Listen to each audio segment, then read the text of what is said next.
in the league, 2.36. And, of course, he beat the Phillies Thursday in Game 2 of the series.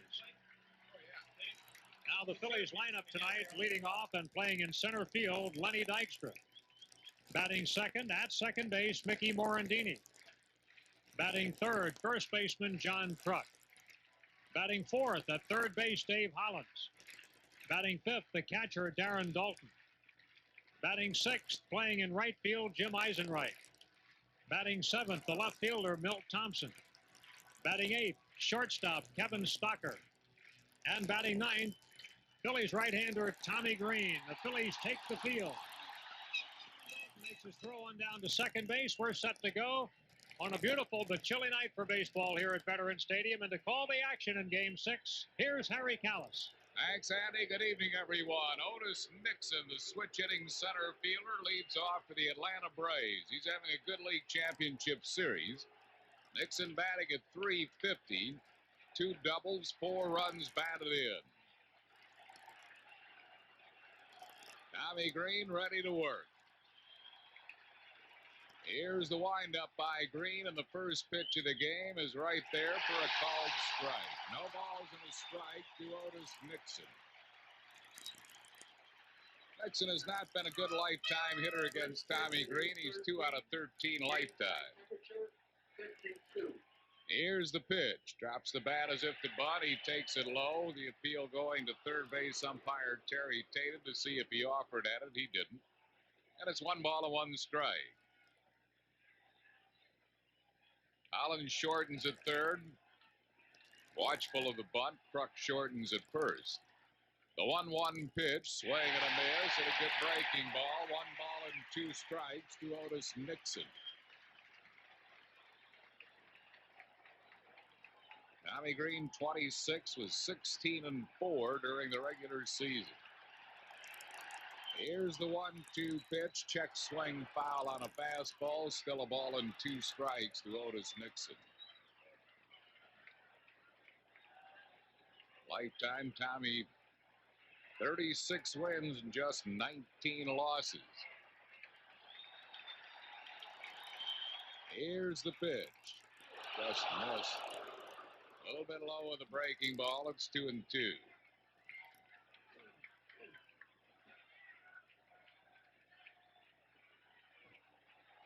Now the windup by Green. The 2-2 pitch.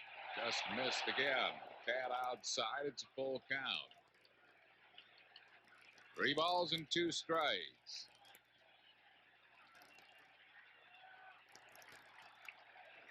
Here's the windup and the 3-2 pitch. Swing and a line drive to center. Dykstra right there. He makes the grab. Nixon's out, 1 down. That'll bring up Jeff Blauser.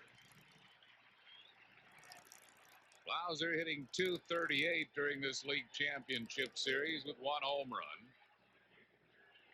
Finished the regular season having a fine year, .305, 5th in the league in runs scored, knocked in 73 from the 2-hole.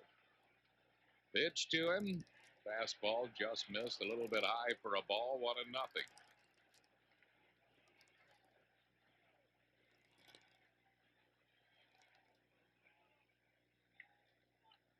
Wind up by Green and the 1-0 pitch. Swing and a high fly ball into left center field. Milt Thompson and Dykstra both called. Dykstra makes the catch. The crowd is large, of course, sold out here at Veterans Stadium. They're loud, so there's no way outfielders can hear one another. Both made the call. Dude made the grab. 2 down. There's plenty of time, though, for the ball was hit high in the air. Plenty of time for one of those outfielders to look around a little bit. That's the center fielder's ball. No collision, so they seem to talk it over a little bit after the catch. 2 outs and no base runners. Here's Ron Gant.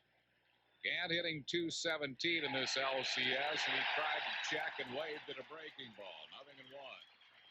Tommy here in the first inning throwing a lot of breaking pitches. No balls and 1 strike. It's a fastball hitting club. Most clubs are. Now the 1 strike pitch. Swing and a miss. 0-2 to Ron Gant.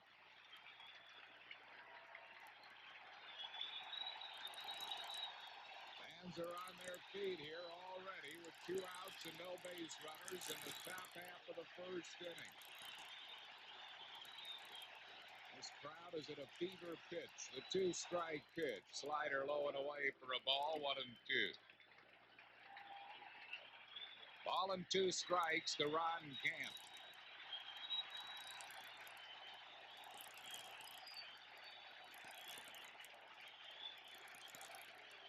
Wind up by Greed and the 1-2 pitch. Swing and a ground foul off to the right of the plate. Still a ball and 2 strikes.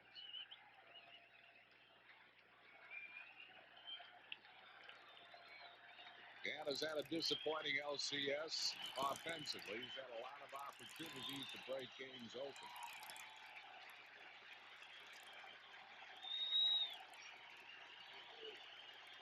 Here's the 1-2 pitch. It's low for a ball. Braves will not be intimidated by a hostile crowd. They had a better road record this year than they did a home record.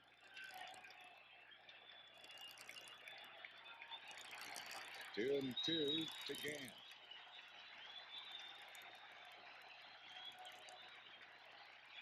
Here's the 2-2 pitch. Swing and a ground foul back behind the plate. Still 2 and 2. 2 years ago, Atlanta had to win the last 2 of the League Championship Series at Pittsburgh to get into the World Series, and they did. So they've been here before. Well, they got 2 shutout games, although they couldn't have lost. They could have tied, I guess. But I mean, that's clutch pitching. That was out of Smoltz and Avery, wasn't it? Avery, yeah. 2-2 pitch, breaking ball low for a ball. It's a full count. 3 balls and 2 strikes to Ron Gant. Prime Dog McGriff waits in the on-deck circle. 3-2 pitch. Swing and a fly ball into left center field. Thompson coming in, makes the grab. That'll retire the side. No runs, hits, errors, none left. After 1/2, Braves nothing. Phillies coming to bat. Well, if the Phillies are to clinch tonight, they'll have to clinch against probably the best pitcher in the National League, Greg Maddux. Maddux led the league in ERA, led the league in innings pitched for the 3rd straight year, led the league in complete games. He was 20 and 10. Won the Cy Young last year and probably should win it again this year. Lenny Dykstra, the first one to face him. Fastball over at the knees for a called strike, 0-1. Dykstra hitting .286 in this league championship series. 2 home runs. One of them, of course, the game winner in the 10th inning on Monday. Now the 1-strike pitch. A little bit high for a ball. It's 1-1. Maddux finished the regular season 3rd in the league in strikeouts, behind only teammate John Smoltz and Jose Rio. It is 1.8 walks per 9, 5th best in the league. The 1-1 pitch. Swing, ground ball hit sharply, but Lemke was really playing him in the hole, and he throws out Lenny Dykstra. Lenny hit a hard ground ball, but Lemke way over in the hole. Made the play. 1 down. The batter will be Mickey Morandini. We've seen a lot of overshifts in the outfield for the Braves, but that's really the first extreme overshift we've seen in the infield. That ball was hit right in the hole, and Lemke hardly had to move. Which also means he's giving up a lot of ground towards second base. Here's the pitch to Mickey Morandini, and he takes 1 down and in for a ball, 1-0. Morandini is 3 for 11 in this league championship series, .273 his average.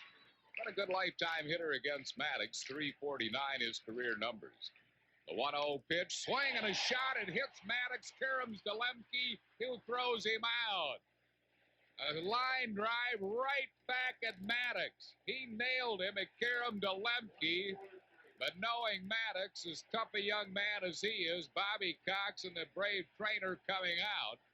But knowing Maddux, he won't leave this game unless he absolutely has to. Ball hit him on the leg. He took a real shot.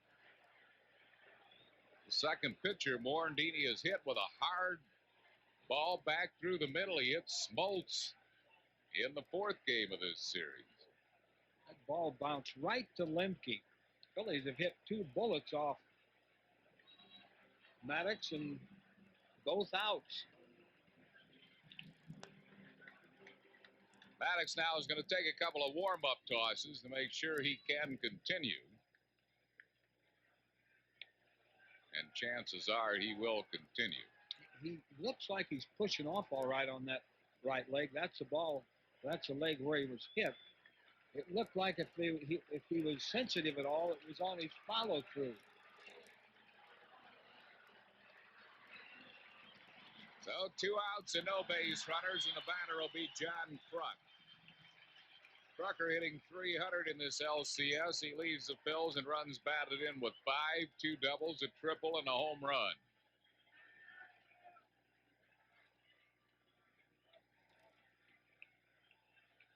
Here's the windup and the pitch. Breaking ball just missed for a ball, 1-0.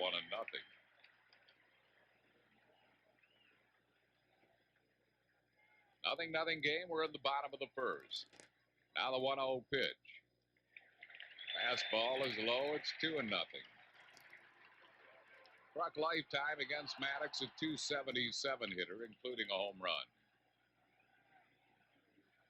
The 2-0 pitch is low. 3-0.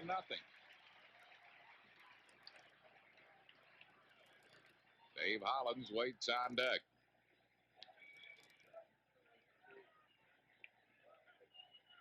Now the 3-0 pitch. Low, ball 4. He walked him on 4 pitches.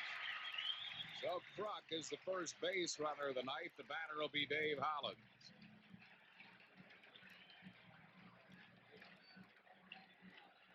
Hollins is 3 for 18 in this LCS, getting 167, 1 double, 1 home run. The bat left here against Maddox.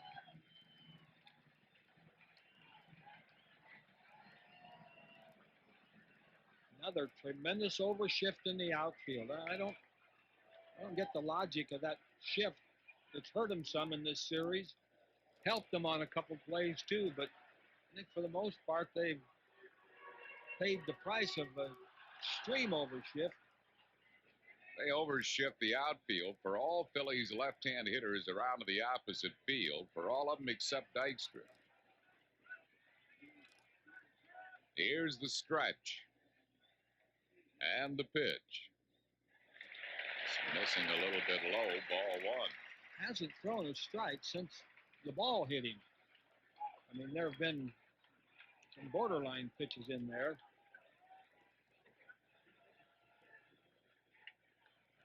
One ball and no strikes. Now the pitch. High, ball 2. Damon Berryhill trots out to talk to Maddox. Terry Pendleton coming in from third base. Pendleton, the on-field leader for the Braves.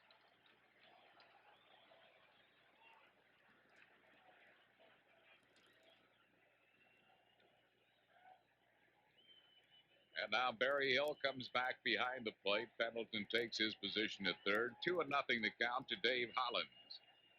John Kruk at first. He walked. 2 outs here in the bottom of the first. 0-0. Here's the stretch. The 2-0 pitch. That's over at the knees for a called strike. It's 2-1.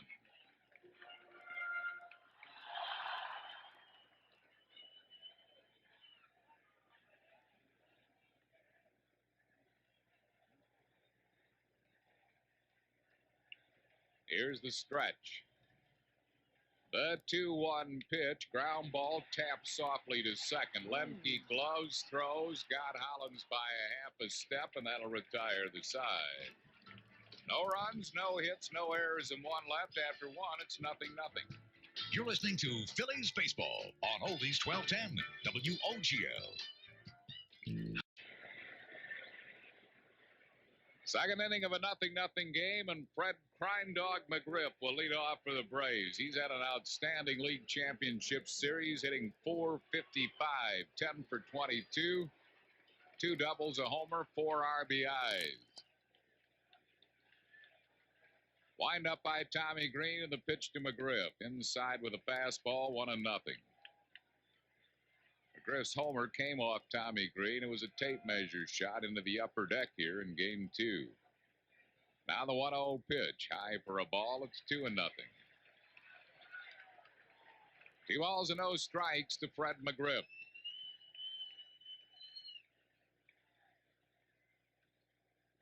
Here's the 2-0 pitch. High, ball 3. 3 balls and no strikes. Green threw a lot of breaking balls in the first inning and got 3 fly ball outs. He's been up with his fastball here in the second. The 3-0 pitch. Had a green light 3-0. Fouls it back over the screen. Let's pause for station identification on the Phillies Radio Network. This is the only station you'll hear Harry Callis, Rich Ashburn, Andy Musser, and Chris Wheeler call every Phillies postseason game. Oldies 1210 WOGL, Philadelphia. 3 balls and 1 strike to Fred McGriff, leading off the Braves' second. Now the 3-1 pitch. Swing and a miss. He chased the high pitch. It's a full count. 3 balls and 2 strikes to the Crime Dog.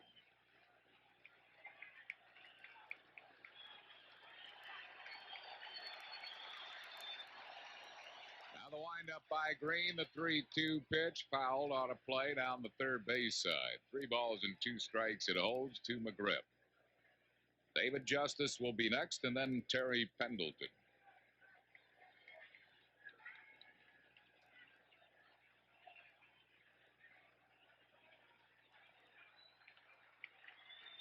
Tommy Green back on the rubber.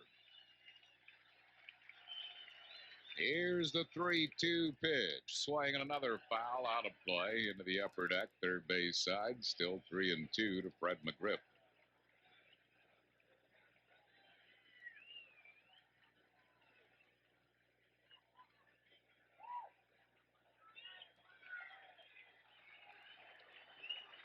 Here's the 3-2 pitch. Low, bouncing up there. He walked him. McGriff, a leadoff base runner with a walk. And it will bring up David Justice. Justice has struggled in this LCS. 3 out of 17, hitting 176. Finished the regular season second in the league in homers with 40, second in the league in RBIs with 120.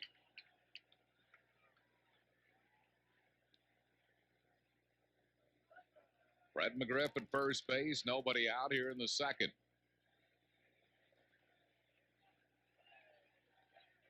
Stretch by Green and the pitch. Low for a ball, 1-0. Green in the regular season game, the only game he pitched against the Braves in the regular season, pitched 8 1/3 innings of shutout ball against this Atlanta team.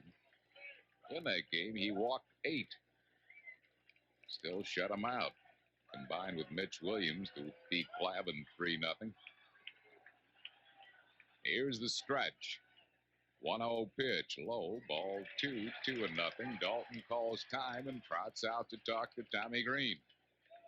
Yeah, he has to go after the hitters. I don't care who they are. You can't walk him. He pitched very carefully to McGriff, and then finally threw a 3-2 slider down in the dirt. Hasn't been close on the first 2 pitches here to David Justice. Justice can hit one a mile. He can also hit one into a double play. But he has a lot better chance of hitting it a mile when he's ahead on the count. Here's the stretch and the 2-0 pitch. Swinging a line drive. What a great grab by Morandini. Mickey Morandini, a superb defensive play to take a hit away from David Justice. 1 down. What was surprising about that, not only the catch, but that Fred McGriff hardly moved off first. Of course, the ball was hit so hard, maybe McGriff didn't really have time to react. But that's a defensive play of the World Series. Of the League Championship Series. Excuse me. Mickey Morandini, a superb play, full extension, a glove hand stab, and the batter is Terry Pendleton. Here's the pitch to Pendleton, and he takes it a little bit low for a ball, 1-0. Pendleton's career history has been not having good LCSs and having good World Series, but not the case this year. This is his 5th League Championship Series, and he's hitting .364 in this one. Leads the Braves and runs batted in with 5.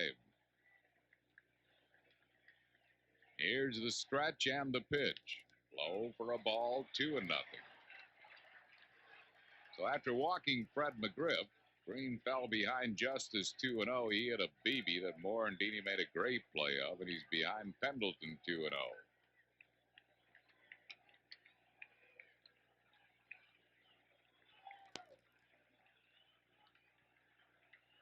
Green stretches the 2-0 pitch over for a called strike. It's 2-1 to Terry Pendleton.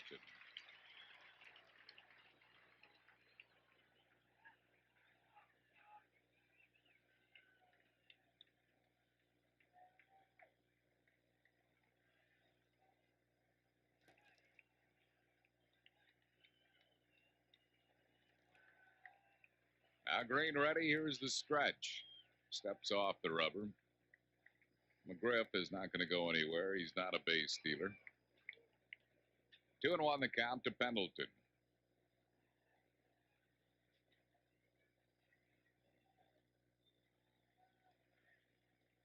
Here's the 2-1 pitch. Ground ball hit on the right side. Base hit to right field. McGriff will hold at second. And the Braves have runners at first and second as Pendleton gets the game's first hit.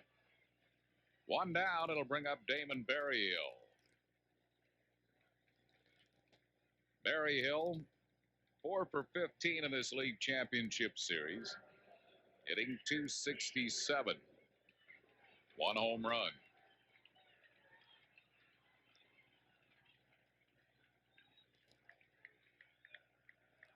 Fred McGriff at second, Terry Pendleton at first with 1 out. Here's the pitch to Berryhill. Breaking ball low for a ball, 1-0.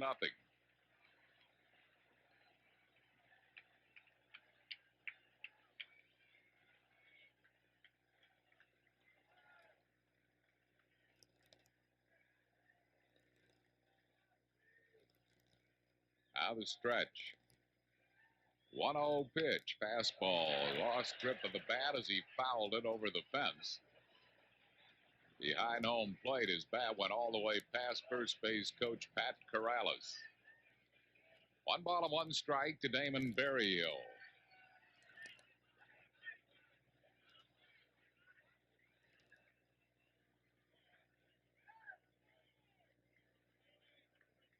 Greg Olson, the Braves' other catcher, is hobbled with a bad wrist. May not even be able to see action for the remainder of this LCS, so Berryhill will do the catching. The third catcher is Francisco Cabrera. Here's the 1-1 pitch. Breaking ball, strike called. 1 ball and 2 strikes.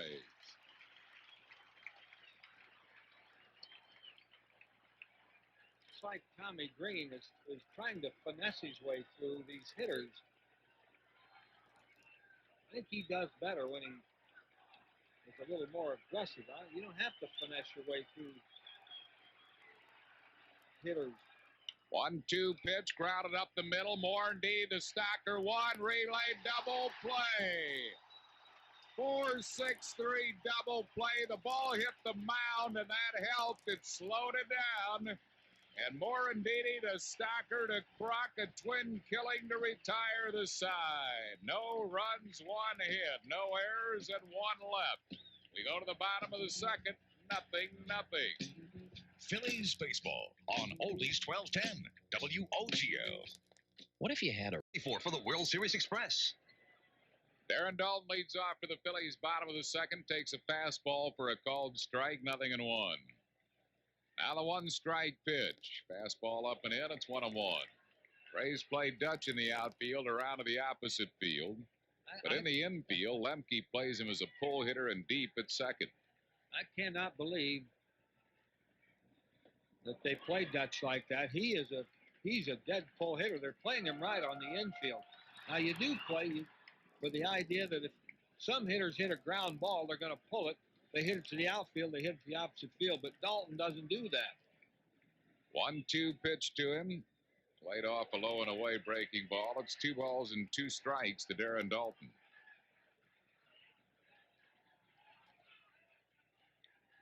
Nothing game, bottom of the second. The 2-2 pitch. Swing and a line drive to right center, right at Justice. So Justice, who was well off the line, playing in right center field, right in the alley. Dalton hit it on the nose, but right at him, 1 down. It'll bring on Jim Eisenreich.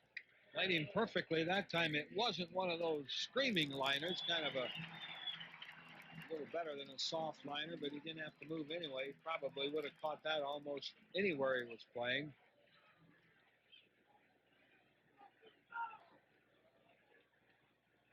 Here's the pitch to Eisenreich. He takes a fastball outside for a ball. Eisenreich in this LCS, 2 for 11. 1 run batted in. Now the pitch is low for a ball, 2-0. 2 balls and no strikes. Bottom half of the second, 0-0 game. The 2-0 pitch. Swing and a line drive, but right at Blauser. So Eisenreich hit a liner, but right at shortstop Jeff Blauser. That's 2 down. That'll bring up Milt Thompson. Milt in this LCS is 1 for 9. Got a good lifetime hitter against Maddox. 356 his career numbers against this tough right-hander Maddox. Here's the pitch. High for a ball. 1 ball and no strikes. Both pitchers have had a little good luck in this game. There have been some balls hit hard right at people. Fastball nubbed up the middle for a base hit. So Thompson got ball dropped, juggled by Justice, and Thompson goes to second. With that overshift, Nixon had a long way to go for the ball. Really, so did Justice, and Justice couldn't pick it up immediately. They got the error on the wrong guy. Yeah. Justice is the one that dropped it. Pretty tough error on Otis Nixon when he never touched the ball. They'll change that. They have to. He didn't get his glove on the ball. Maybe they were. Yeah. You were saying that the Phillies were hitting it hard. Well, that was the softest hit ball by the Phils, and it was a base hit by Milt Thompson. Hit it almost off the thumbs. Wound up getting the single and the second on the error. Brings up Kevin Stocker, Phillies' first hit off Maddox, picked up by Thompson. Stocker batting left, and the pitch to him is over at the knees for a called strike. Stocker in this LCS is 4 for 19, hitting at .211. Milt Thompson at second base, 2 outs here in the bottom of the second.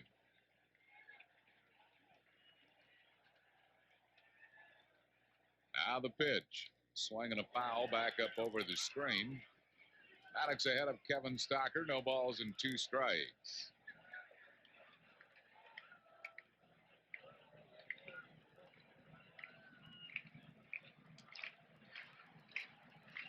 They play Stocker in the outfield way around to the opposite field.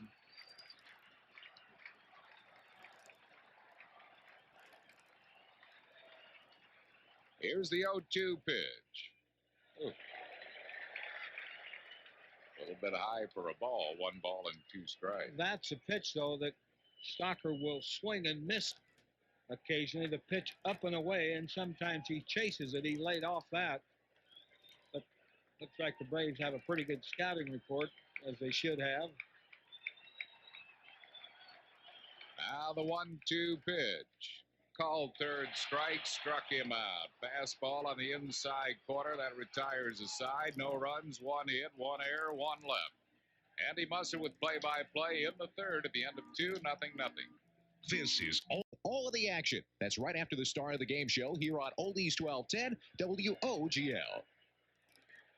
Third inning here at Veterans Stadium. Our game is 0-0. The Braves batting with Lemke leading it off, and the first pitch to him is a little bit outside, ball 1.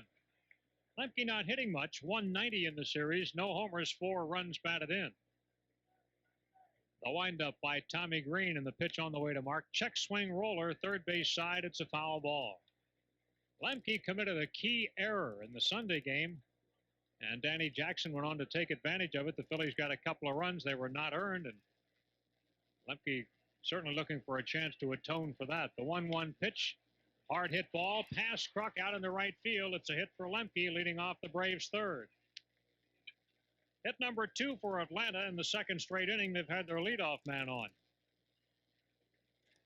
Looked like Kruk was kind of frozen by that semi-line drive.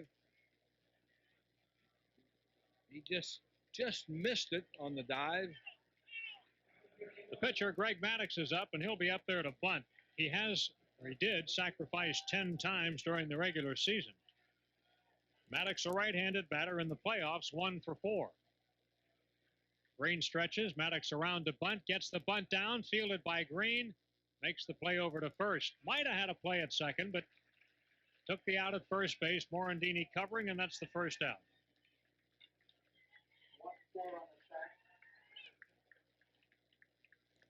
So the Braves have their second runner of the ball game at second base. The hitter will be Otis Nixon. He lined out to center field first time up.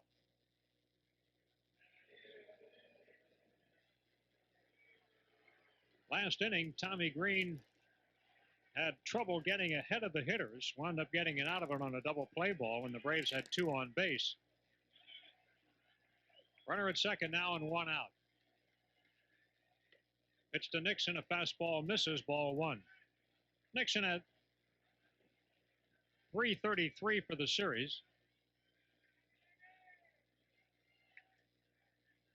Nixon with 7 hits in the series and 4 walks. He was getting on base a ton in the early part of the series, but not the last couple. This pitch is over for a strike, 1-1 on Otis Nixon. Nixon in the League Championship Series overall in his previous appearances with the Braves, 15 for 49. Been a good hitter in postseason play, a much better hitter in the playoffs and World Series than he's been during the regular season. Pitch to Otis. It's a breaking ball for a strike. 1-2. That's about all Green is throwing, is that slider mostly. You really have to be careful with that off-speed pitch. You better throw it in good spots. Tommy blowing on his pitching hand out on the mound. That's obviously permitted in this kind of weather. 1-2 to Nixon, struck him out on a fastball. It was a low fastball below the knees. Tommy Green gets his first strikeout of the game. They finally humped up and threw a good fastball. Threw it right by Nixon. So with 2 outs, the batter will be Blauser. The Atlanta shortstop 0 for 1, a fly ball to Dykstra in the first inning. Lemke at second, 2 away, scoreless ball game. Green checks Lemke and delivers, and Blauser takes it high, ball 1. Blauser hit a home run off Tommy here in game number 2 of the League Championship Series last Thursday. That was the blowout by Atlanta, 14-3. At this point in that ball game, Tommy Green was already out of the ball game. He worked just 2 1/3 innings. Pitch to Blauser. Over for a strike, 1-1.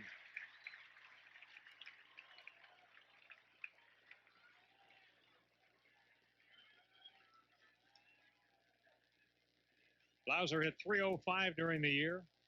Scored 110 runs, a record for an Atlanta shortstop. The 1-1 pitch is low and away, a ball.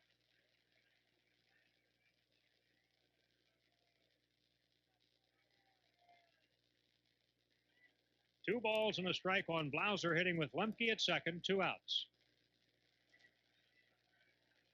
Phillies playing Blauser as a pull hitter. Green stretches and delivers. Swing and a miss. 2-2 on Blauser. That was a slider.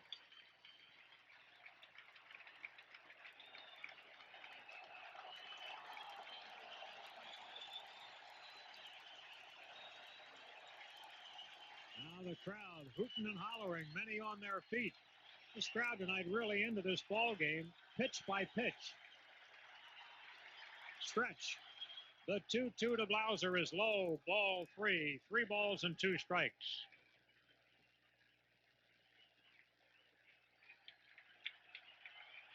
Tommy again standing off the rubber, blowing on his hand, trying to make sure he has some circulation there to get the feel on the ball. When it gets too cold, that ball gets very slippery. The 3-2 pitch, swing and a miss, struck him out. Back-to-back strikeouts for Tommy Green, and down go the Braves in the third. For Atlanta, no runs, 1 hit, 1 left. We go to the bottom of the third, 0-0. You're listening to October 31st.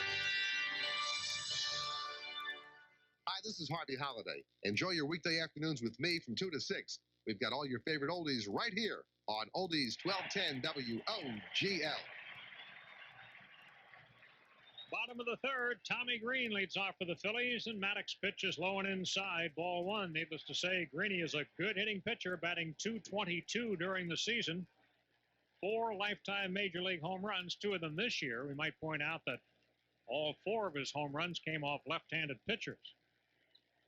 Maddox stoops down and ties a shoelace. The 1-0 pitch to Green in the knees for a strike. It's 1-1. Tommy had 16 hits this year, including a pair of doubles and a pair of home runs. He drove in 10 runs during the season. And the Braves respect him, although they play him slightly to the opposite field in the outfield. The 1-1 to Green, hit down the third base side. It's a foul ball. 1 ball and 2 strikes. It's a 0-0 game. Phillies batting in the third. The Phillies won a game on a hit by a pitcher, and that was that dramatic hit by Danny Jackson. Game number 4 in Atlanta. By and large, though, if you rate the 2 pitching staffs, you'd have to say the Braves have the better hitting pitchers. Outside and low. 2 balls and 2 strikes, and we have 2 good ones here tonight in Green and Maddox. Phillies have 1 pitcher hitting 1,000. Mitch Williams. 1 for 1. Won a ball game with it. But he only hits in the early morning. The 2-2 pitch, low and inside, ball 3. It's a full count on Green.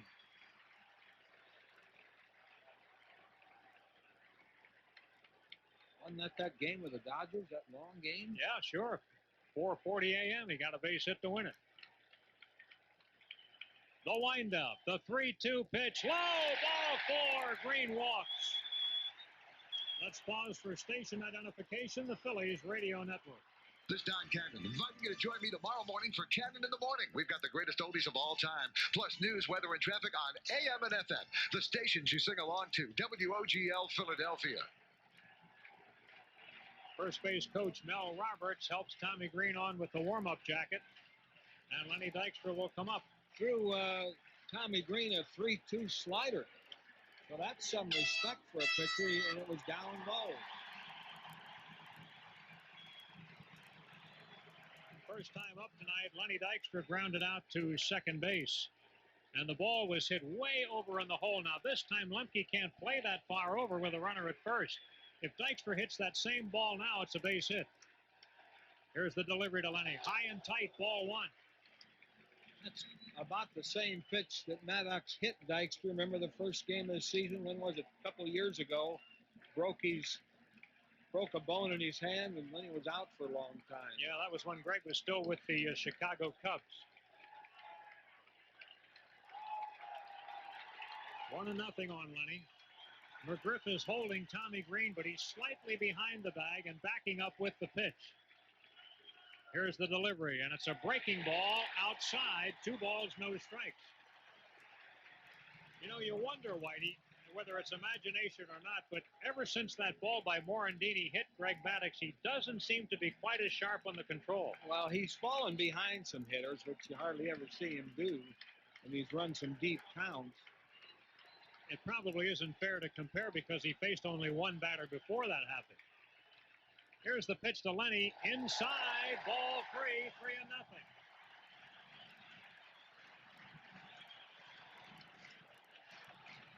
Well, Lenny will look at 1 pitch. I don't think he'll get a green light here this early in the ball game.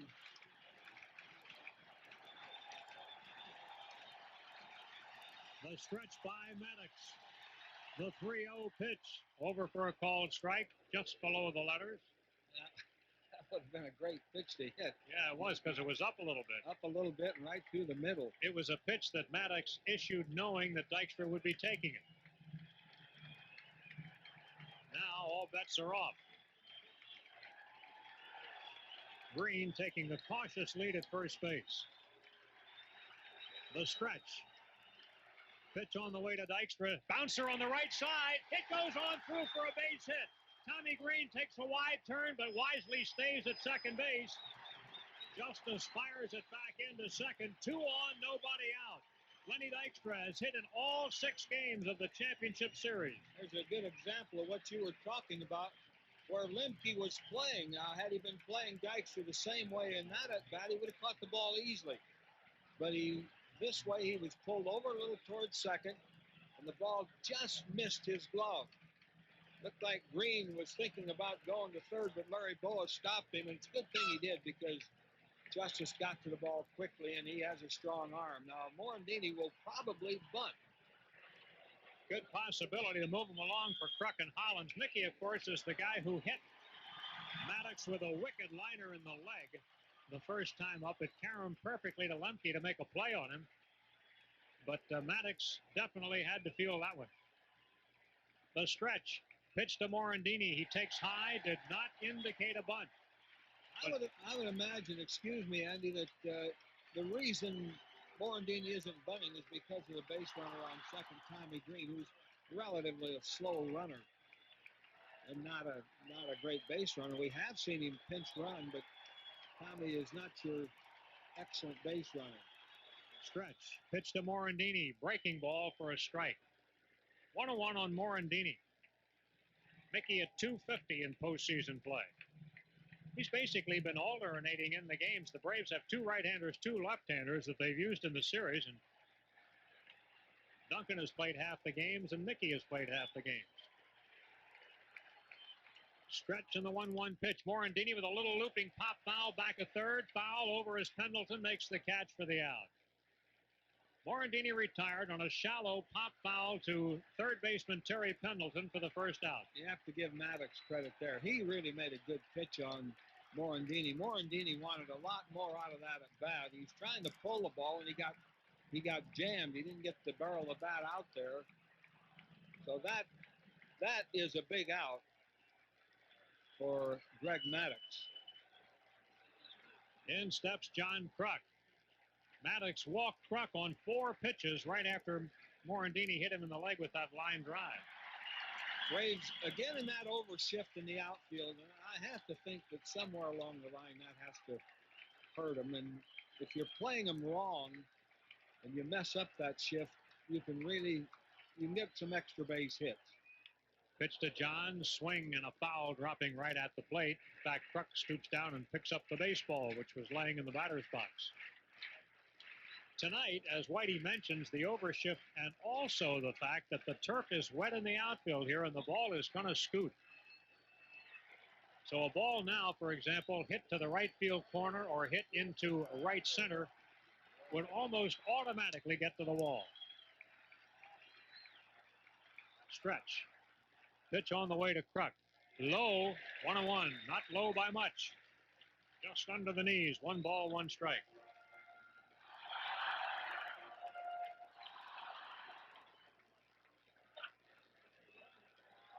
Kruk standing at the plate with a ripped uniform. It's like a blowout, doesn't it? Right now, yeah, it's on his lower back side. Wearing that rubber underneath. The 1-1 pitch to Kruk. Change up, swing and a miss. 1 ball and 2 strikes, and Kruk mistimed his swing there. Yeah, Kruk is really trying to hit the ball a long way. He has to settle back now into kind of a defensive hitter and try to get some wood on the ball. He's a better hitter when he hits that way anyway.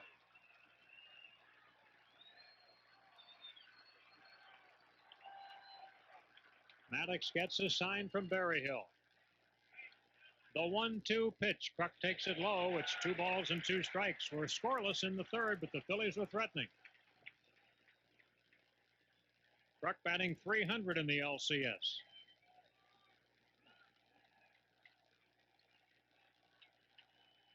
Greg Maddux led the league in innings pitched for the third straight year. The 2-2 pitch to Kruk, bounced on the right side to McGriff. He backs up. He'll have only the play at first for out number 2 as the runners move along. So 2 outs in the inning as Kruk grounds to McGriff, and it's up to Dave Hollins.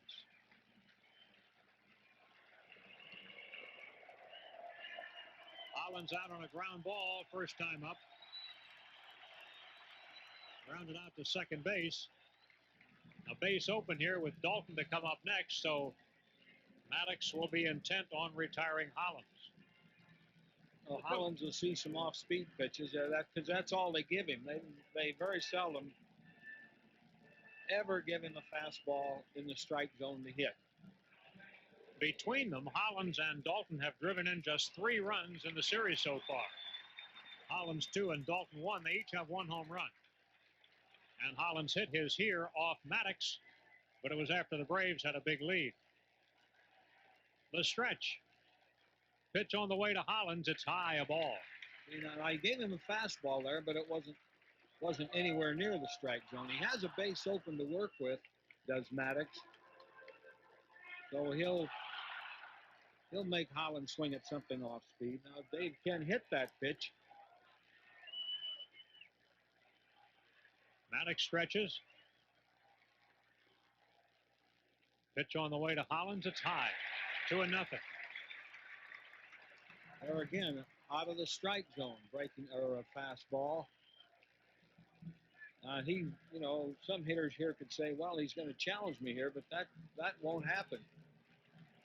He'll throw him. If I were Dave Hollins right now, I would stand up there and look for a 2-0 changeup. And Maddux really has a good deceiving changeup. Phillies have runners at second and third. The pitcher, Tommy Green's at third. It's Lenny Dykstra down at second. Stretch. 2-0 pitch on the way, and it comes in high, ball 3. Not even close. I don't, if he's going to pitch to Hollins and not give him an intentional walk, he should make something close. All 3 pitches have been way out of the strike zone. Maddux stretches. 3-0 pitch on the way, right across for a strike. Hollins taking it, 3-1.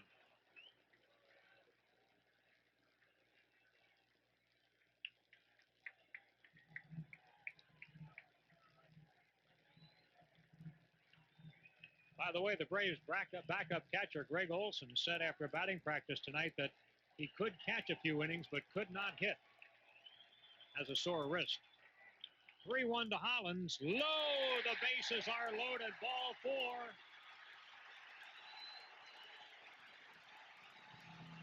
4. Third walk of the game for Greg Maddux, and Darren Dalton hits with the bases loaded. When Darren batted in the second inning, he hit a wicked line drive, but it held in the air for the right fielder, David Justice. Now the Braves, I believe, are going to get some bullpen action. And heading for the mound is Leo Mazzoni, John Kruk's good friend and the Braves pitching coach. And I believe the pitcher headed for the bullpen is left-hander Mike Stanton. No score, but the Phillies do have him loaded with 2 outs for Dalton. Steve Bedrosian just made his way from the dugout down to the bullpen. Merker's getting up. And so is another pitcher who just took off his warm-up jackets, probably a right-hander if Merker's getting up because he's a left-hander. It's Bedrosian joining Merker. Well, here's a key spot for Darren Dalton, who has driven in 1 run in the series. It was a home run, and it was a big one. It came in the win on Monday in the top half of the 9th inning to give the Phillies a 3-0 lead, and the Braves came back to tie it before the Phillies won it. Maddux from the stretch. Pitch on the way to Dalton. It is low. Ball 1.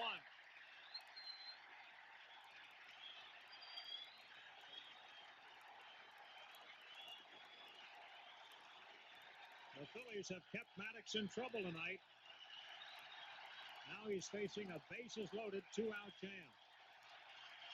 Pitch to Dalton. Huge foul off the end of his bat. He just got a piece of it as he hits it over into the Braves dugout.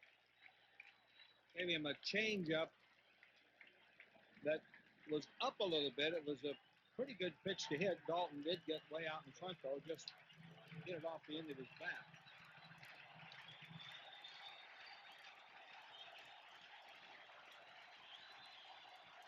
Ball and a strike.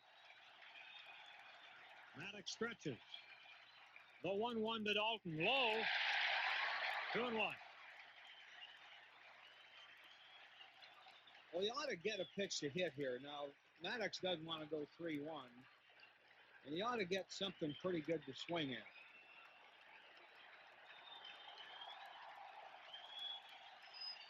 Maddox gets a sign from Berryhill. The 2-1 pitch. Driven into the right field corner. It's a fair ball. Tommy Green scores. Dykstra right behind him. It's a ground rule double. Phillies get 2 and lead 2-0. Oh, what a big hit for Darren Dalton. That ball must have hit either on the chalk or just inside it. That was unbelievable. That was so close. It took one hop and bounced up into bounced over the fence. That hit right on the chalk line, Andy. Looking at it on a replay. Right on the inside of the chalk line. Well, they say it's a game of inches and never more so than there. It bounced out, so for the ground rule double. Holland stops at third. The batter now Eisenreich, and he fouls off the first pitch. Strike 1. Eisenreich also hit a line drive first time up. It was caught by Blauser. This is also a big at-bat for Eisenreich. There's still 2 runners out there on second and third. Eisenreich lined out in his first at-bat. Maddox stretches. Here's the pitch. Eisenreich takes it low and in. 1 ball, 1 strike on Jim Eisenreich.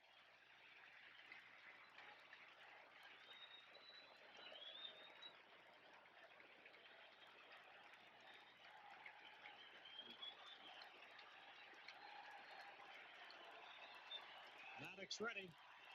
The 1-1 to Eisenreich. Fly ball out into left center field. Getting back is Blauser. Coming in as the left fielder, and a sliding catch made by Gant.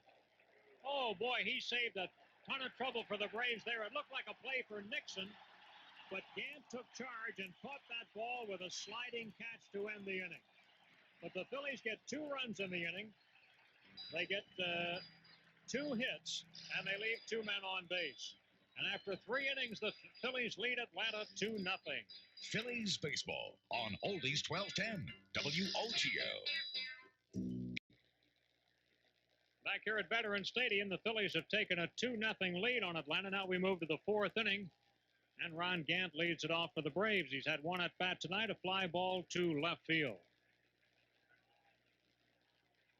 Gant hitting 208 in the series. He saved 2 runs on that last diving catch he made on that ball that Eisenreich hit. Didn't look like it was his play, did it, Whitey? No, it wasn't his play. Probably the center fielder's play. Green misses inside with a fastball, ball 1. But Gant may have called him off, and because Nixon did stop.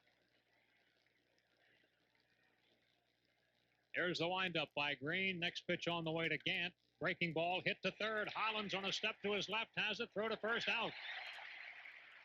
Sharply hit, but Hollins to his left makes the play. 1 down in the 4th. That'll bring to the plate Fred McGriff, and always nice to see him batting with the bases empty. Fred drew a walk leading off the 2nd.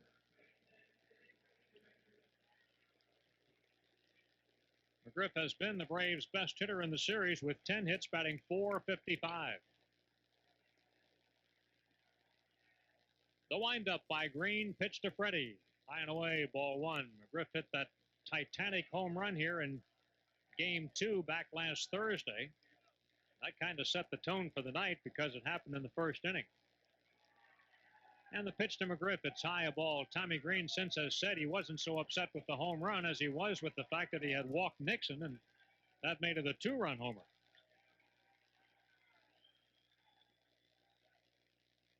The windup by Green. The 2-0 pitch to McGriff just outside, 3-0.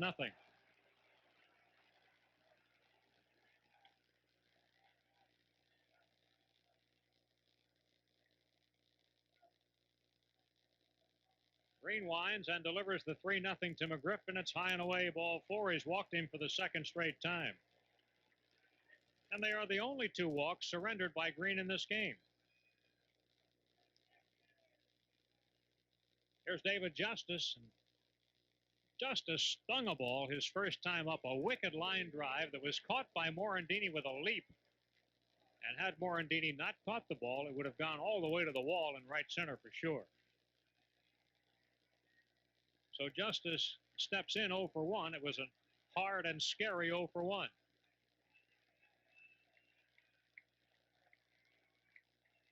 Here's the set by Green.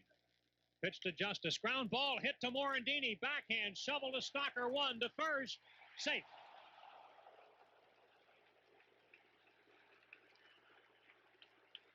Well, they got the lead man, and there are 2 outs now with Justice at first base. They had a shot at their second double play of the night. Couldn't quite get it. Yeah, Justice really got out of the box pretty well and hustled that one.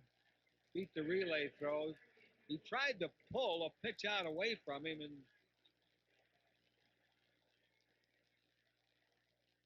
that was a close play at first, but Justice did beat it. So Pendleton steps in with a runner at first and 2 down. Terry got a single to right field in his first at-bat. Phillies lead at 2-0, 4th inning. Pendleton, switch hitter, batting left. Here's the pitch to Terry. Foul back, strike 1.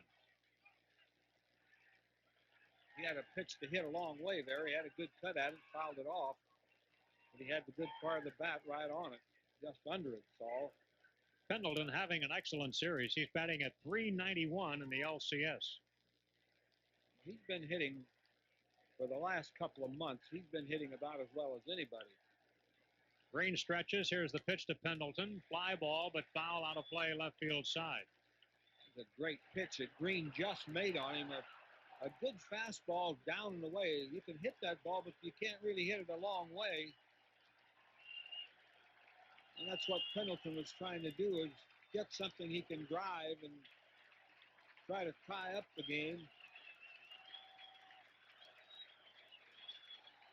Pendleton has had a hit in all 6 games of the League Championship Series, as has Dykstra. McGriff, the only other player who has a shot at it, but he hasn't done it tonight. Here's the pitch to Pendleton. Swing and a miss. He tried to hold up, and now upon appeal to Tata, they say he did hold up. That's unbelievable. He went all the way around.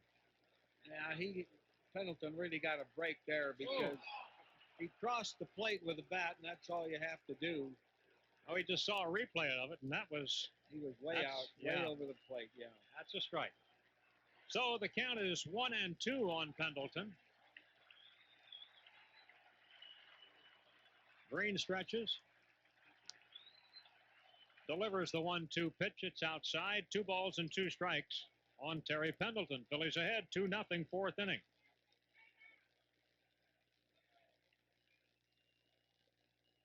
Justice at first.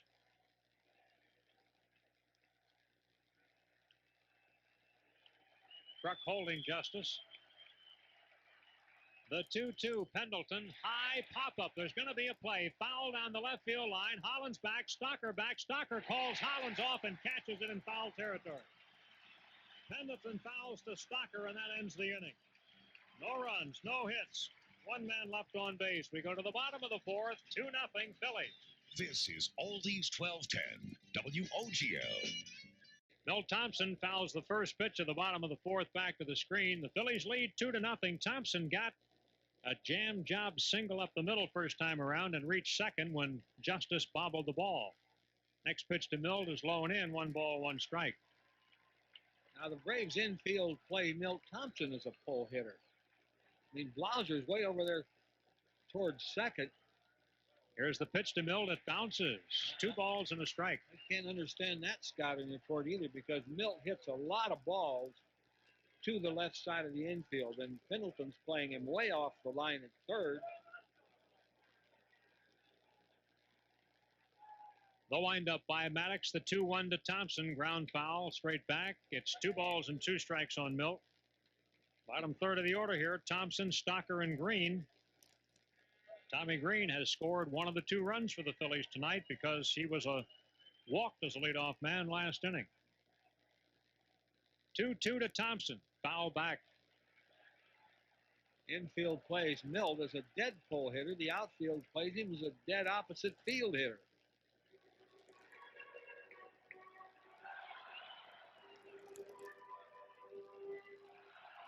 Braves have used some odd defenses in this series, and so far it certainly hasn't hurt them.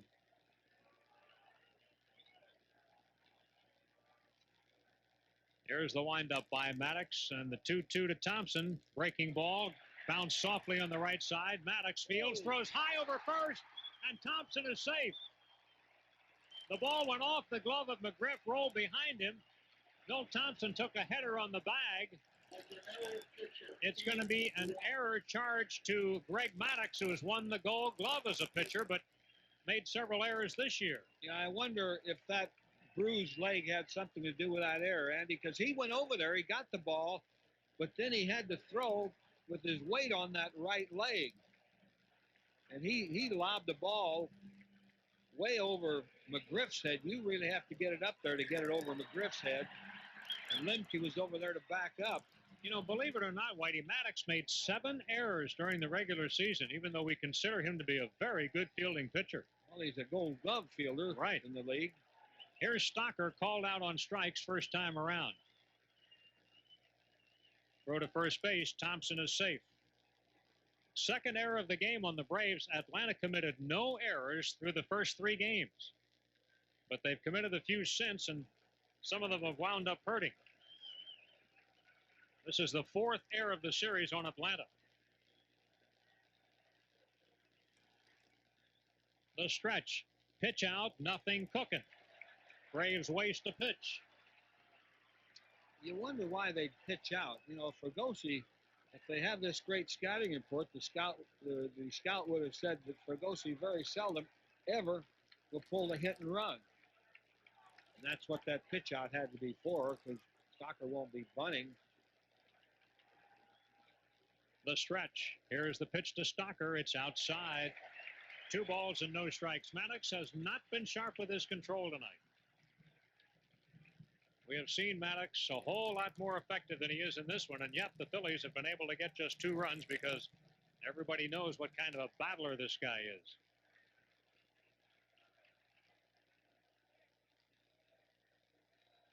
Greg Maddox at the belt. Throw to first base. Thompson only a 1-step lead and easily able to get back. I think that right leg even affects his pickoff move because he has to, of course, push off on that leg. He took a real shot to the right leg off Morandini's bat. Maddox ready. Here's the pitch to Stocker. Ground ball hit to McGriff. He throws down to Blauser for 1. Back on to first. Not in time. Stocker running hard. They get a 3-6 fielder's choice. Stocker is safe. Again, Maddox made an excellent 2-0 pitch on Stocker.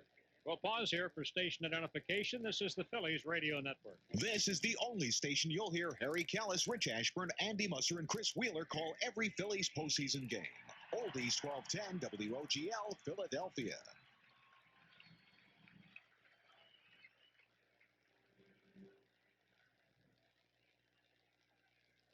Tommy Green, the batter, walked and scored last inning. The bunt probably in order, but not automatic. He is around to bunt, bunts it foul, strike 1. Tommy, a good hitting pitcher, as we mentioned. And once in a while, Fregosi will let him take a swing in this situation. Braves are kind of looking for the bunt. They're not, I don't think, 100% committed to it. They sure have to be looking, though, after he did bunt that first one. Their infielders are covering late. Stretch. Pitch to Tommy. Around to bunt. Gets it down. A good one. Fielded by Maddox. Lemke over to cover first. Out. And down to second goes Stocker on green sacrifice bunt. There are 2 outs in the inning, but a runner at second for Lenny Dykstra. Lenny is 1 for 2 tonight. I'd almost bet you they walk Dykstra. You know, he's hurt him in this series, hitting at .304, and they do have a base open. You have Morandini coming up next, who can also hurt you, but I think they might give Dykstra a lot of respect here. They're going to pitch to him. Yeah, they're going to pitch to him as Barry Hill squats down. So let's see if they really are pitching to him or not. Lenny grounded to second and single to right. Stretch and the pitch to Lenny. Inside with a fastball, ball 1. This time, Lemke is way back in the hole where he was when he got Dykstra the first time. And Lenny hit that second ball through where Lemke was not the second time because there was a runner on first. Look at the space that Dykstra has through the middle. Oh, boy. Pitch to Lenny. Check swing, foul, straight back. 1 ball, 1 strike. Lenny has 15 career hits off Maddox if you count the one he got tonight. But his average off Maddox at game time was just .222. Lenny for the series, .304. Phillies lead 2-0. We're in the 4th. Stocker takes a lead at second base. Maddox stretches, delivers to Dykstra. Lenny is pushed back off the plate. 2-1. Well, he is pitching Dykstra inside. The infield is way over in the pull hitter approach, and so is the outfield really. So he's pitching him right, at least the way they're playing him.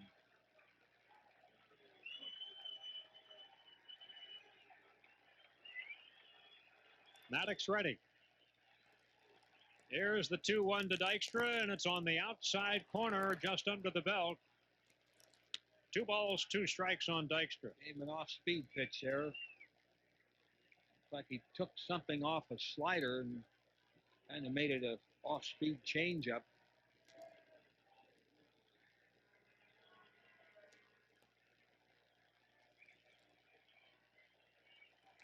Trying to get a run here out of a combination of the bottom of the lineup and the number 1 hitter. The 2-2 to Dykstra. Ripped down the right field line a long way, but a foul ball. Home run distance. It hits the scoreboard at the 6th inning mark. It hit the scoreboard. But, of course, the scoreboard is in foul ground. Yeah, he hit that one. He hit that when the pitch was up and in.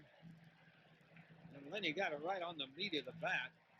He hit it way up there, but probably about 20, 30 feet foul.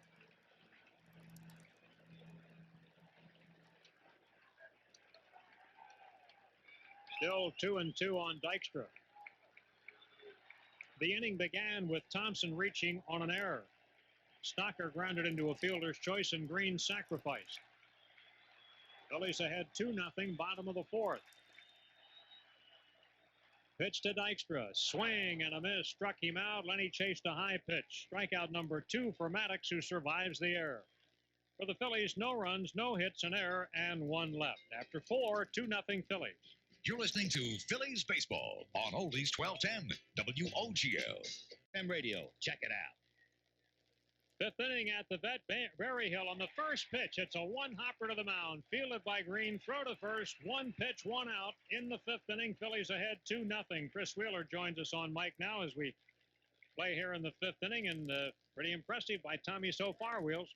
Well, he started out throwing a lot of breaking balls and off speed, kind of pitching backwards to this fastball hitting team. And now he's starting to throw more fastballs. And, you talk to Green and Dalton later. I'm sure that was their purpose coming out to try and establish his off-speed stuff.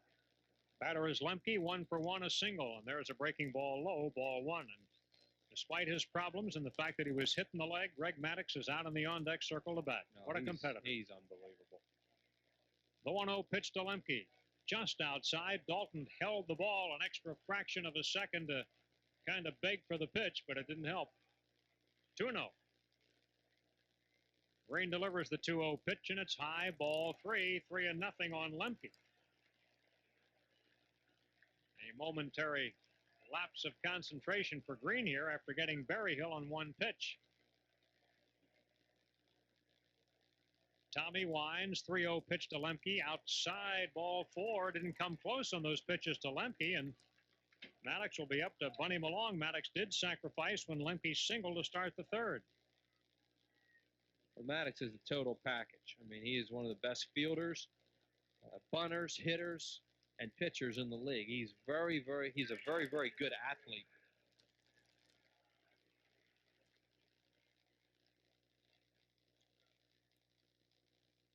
So here is Maddox, 1 for 4 as a batter in the League Championship Series this year.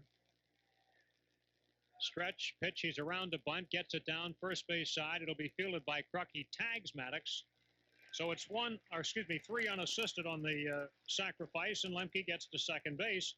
Maddox has sacrificed twice tonight. And he walks very gingerly back to the dugout, too. He's obviously having trouble with that right leg. You could see it when he went after Thompson's ball, and he couldn't get to it, and then made the high throw.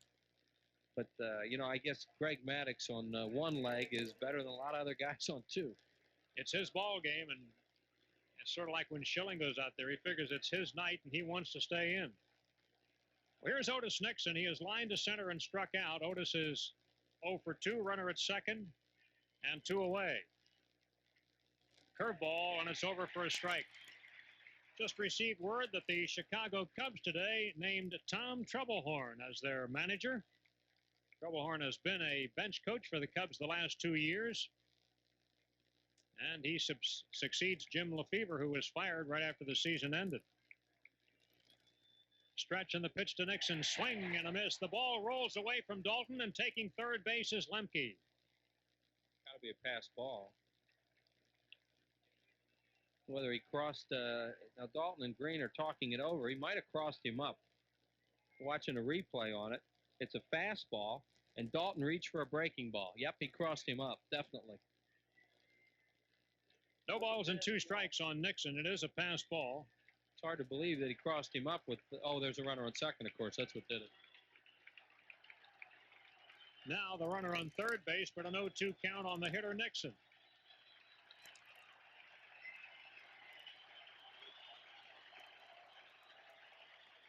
Green stretches. Here's the pitch to Otis, just outside.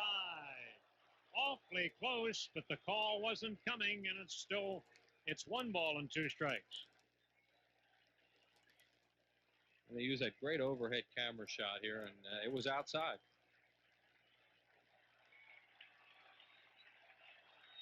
Now Green looks to get the last out of the 5th inning.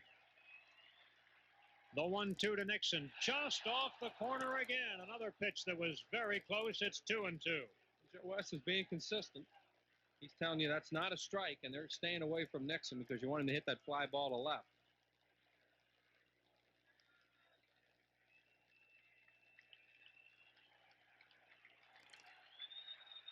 Here's the 2-2 to Nixon, outside and high, ball 3. 3-2 now on Otis.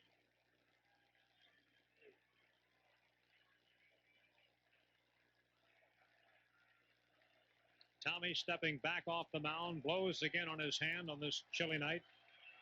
Phillies 2, Braves nothing, 5th inning. The stretch.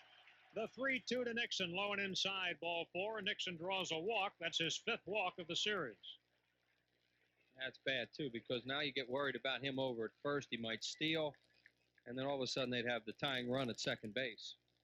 He was ahead of Nixon 0-2, just missed with a couple pitches, and then the next 2 weren't close. He threw him a 3-2 breaking ball. The 4th walk given up by Green. Dalton goes out to counsel with him. 2 of the walks went to McGriff. The batter is Blauser, who has been handled tonight. Blauser is 0 for 2, fly to center, and he struck out, but we are reminded that Blauser hit a home run off Green here in Game 2.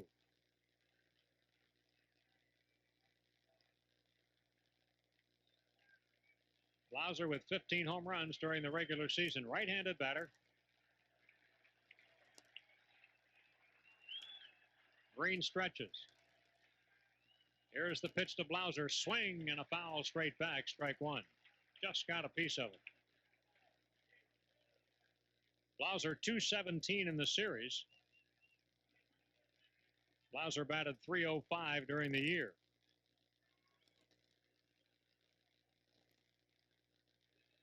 Lemke at third base. Nixon at first base with 2 outs, so the tying runs on for the Braves, who trail 2-0.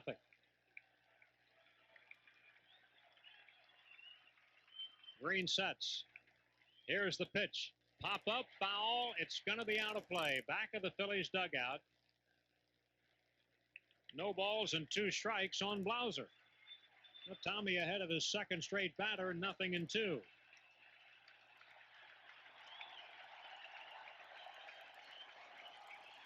Tommy stands by the mound and rubs up a different baseball. During the regular season, Green was 10-0 here at Veterans Stadium. This crowd has been a big ally to the Phillies tonight. Stretch. 0-2 pitch. Hard hit ball, base hit into left field. Lemke comes around to score. The ball is bobbled by Thompson. Taking an extra base is Nixon, who goes to third. And now Blauser goes on into second. It's a 2-1 ball game. Thompson kind of zoned out there. The ball hit the wet turf. We knew sooner or later the wet turf would play a part in the ball game. And it ate him up. And then Thompson just kind of lobbed it back towards third. And Blauser saw that and moved up to second. Green made a mistake on an 0-2 pitch, too. He really had Blauser where he wanted him. So a pass ball and an error in the inning have aided the Braves, who have cut their deficit in half, and now they've got 2 more in scoring position, causing Johnny Padres to come out and have a brief visit before Gant comes up there. A spot where the game could turn right here if Gant comes through.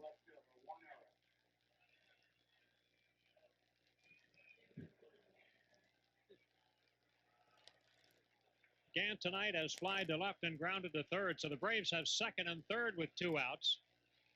And Gant in a key spot for his side with the Phillies leading 2-1. Green stretches and delivers to Gant. Breaking ball, tap foul, third base side. Green has been getting ahead of the hitters. After he walked Lemke on 4 pitches, he went strike 1 on the next 3 batters.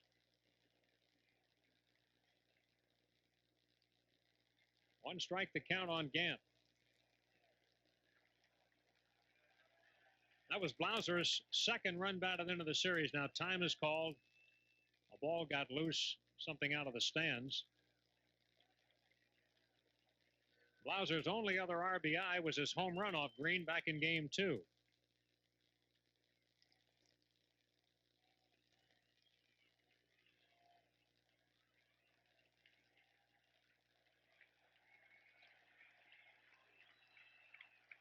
Tommy stretches. The 1-strike pitch to Gant, right across for a called second strike. He started to pull the trigger and then didn't, and took it for a strike.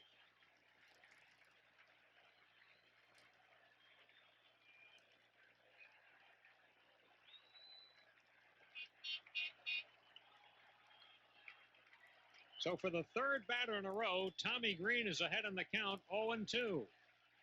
Can he put him away? Stretch. 0-2 pitch. Over for a called third strike. Gant caught looking to end the inning. Green's 3rd strikeout. The Braves have a run. 1 hit, 1 error, 2 men left on base. We go to the last of the 5th. 2-1 Phillies. Now. Morandini sends a ground ball towards second. Off the glove of Lemke. Morandini safe at first to start the bottom of the 5th. Lemke had to go hard to his right. He had a play, though, but the ball bounced off the heel of his glove, and he will be charged with an error. It's a really easy play for Lemke, too, because the ball was so weakly hit. It was right off the end of the bat. He could have taken it, backhanded it, or got in front of it. He decided to backhand it, and as you said, Andy, it just kicked off the heel of the glove. An easy play and a big break there to get the inning started. That's the 3rd error of the night on the Braves. It's the 2nd error of the series on Lemke, and the last time he made an error, it cost the Braves 2 runs in a ball game. Here's John Kruk.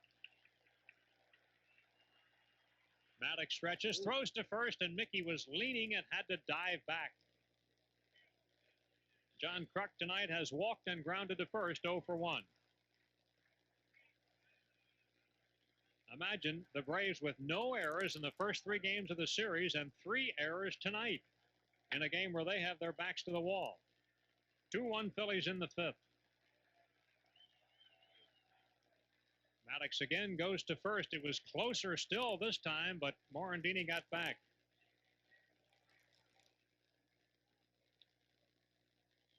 The starters still in the ball game, Tommy Green and Greg Maddox, though Maddox was hit with a liner off his right leg in the first inning, and it obviously has to hurt him. It has hampered him on some plays, but he remains in the game. Stretch. Here's the pitch to Kruk, over for a called strike as it catches the outside corner. Got the heart of the order here with Morandini reaching to start the inning. Kruk, Hollins, and Dalton lined up.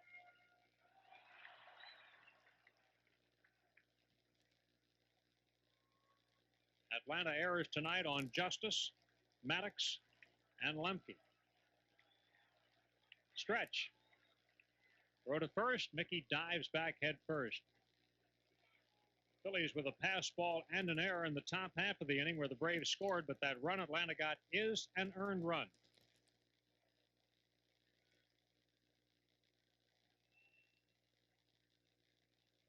One strike on Kruk. John batting .286 in the series. Maddox sets and delivers to Kruk outside. 1-1. Well, if there is a Game 7 tomorrow, it's Terry Mulholland for the Phillies and Tom Glavine for Atlanta, and it would start at the same time.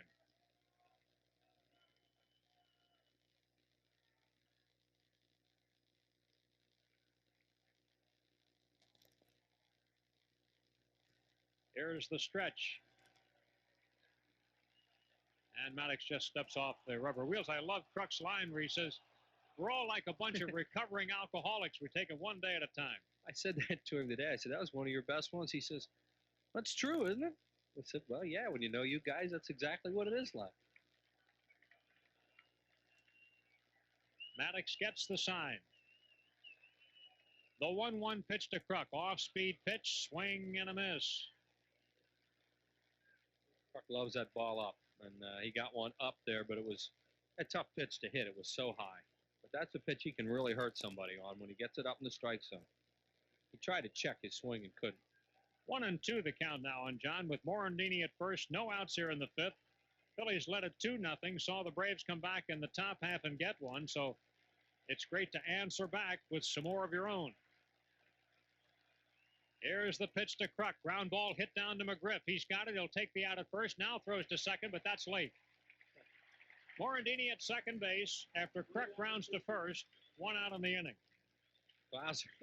Blauser did a heck of a job. Then Blauser, when he caught that throw, Morandini was sliding. Blauser acted as if he didn't know where the ball was or that it had gotten by him, hoping that maybe Morandini would jump off second base a little bit. But Morandini did not. It was really a good play by Blauser. That brings up Dave Hollins. Dave is 0 for 1, ground ball to second, plus a walk. Play by Kruk as good as a sacrifice. Not that you would be sacrificing with a John Kruk in this spot. And let's see what Hollins can do. He has knocked in 2 runs in the series. Hit a home run off Maddox to do it. Swing and a miss. They give Hollins a steady diet of off-speed stuff. They're throwing him a lot of breaking balls and change-ups. And he's swinging fastball in a lot of situations. So McGriff must have not had a good grip on that ball or just decided Morandini got in a good break because McGriff's one of the better throwers to second. He'll almost always go for the lead man. He did it earlier tonight when Stocker batted. Back in the, it was last inning in the bottom half of the 4th.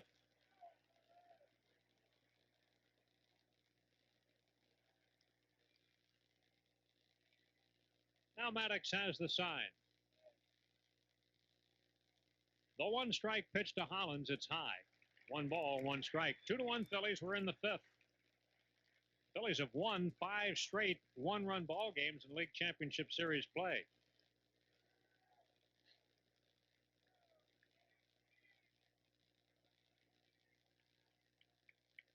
Maddox went 7 innings in Game 2 here on Thursday. Gave up 2 runs on 5 hits. High drive, deep right center field. Watch it, watch it. Gone to the seats.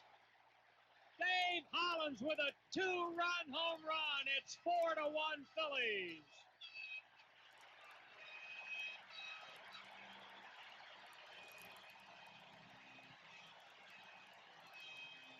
Oh, did he hit that thing? Over that logo of Carnations out there in deep right center. That's like a 400-foot home run. Off Greg Maddux, who got a ball up to him, and he just crushed it. Hollins with his 2nd home run, both of them coming off Maddux. This one meaning a whole lot more than the first one because that was when the Phillies were way down in the ball game.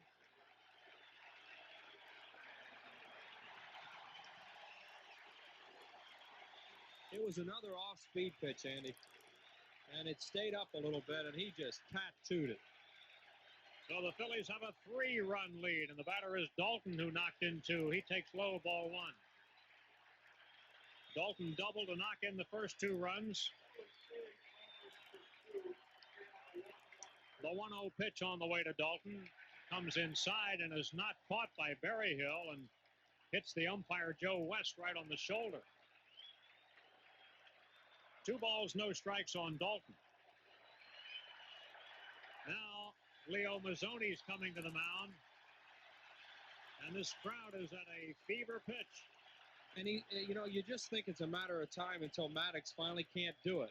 After getting hit with that bullet by Morandini early, he has just gutted it out for so long, and I'm sure they're just going out there and just say, "You all right?"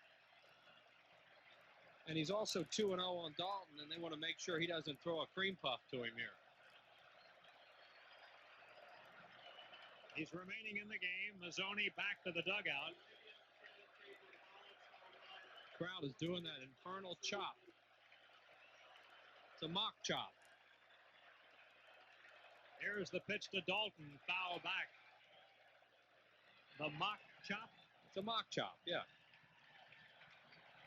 By the way, the IBM tail of the tape on Hollins' mighty home run was 422 feet. Pitch to Dalton, grounded foul, first base side to level the count at 2 balls and 2 strikes. Oh, yeah, that was a long home run. When you consider he hit it left-handed, which is supposedly his offside. Let's pause for station identification, the Phillies Radio Network. Hi, this is Don Cannon. Get up with Cannon in the morning on AM and FM tomorrow morning. We've got the news, sports, weather, traffic, and the music you grew up with. Here on Oldies 1210, WOGL. A line drive to the mound. I don't know how Maddux caught that ball, but he did. A wicked liner. I mean, not a humpbacker by any means. A smash, and Maddux caught it. And that one wasn't in danger of hitting him either. That was just going to probably go up the middle. He reached out to his right and caught it.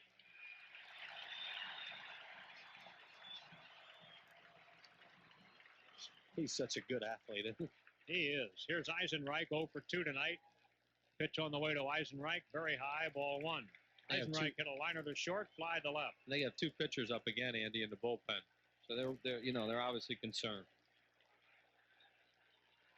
Maddux winds, and the pitch grounded towards shortstop. Blauser's got it. His throw to first base is over in time for the out, and the Phillies are retired, but they get 2 runs on the long homer by Hollins.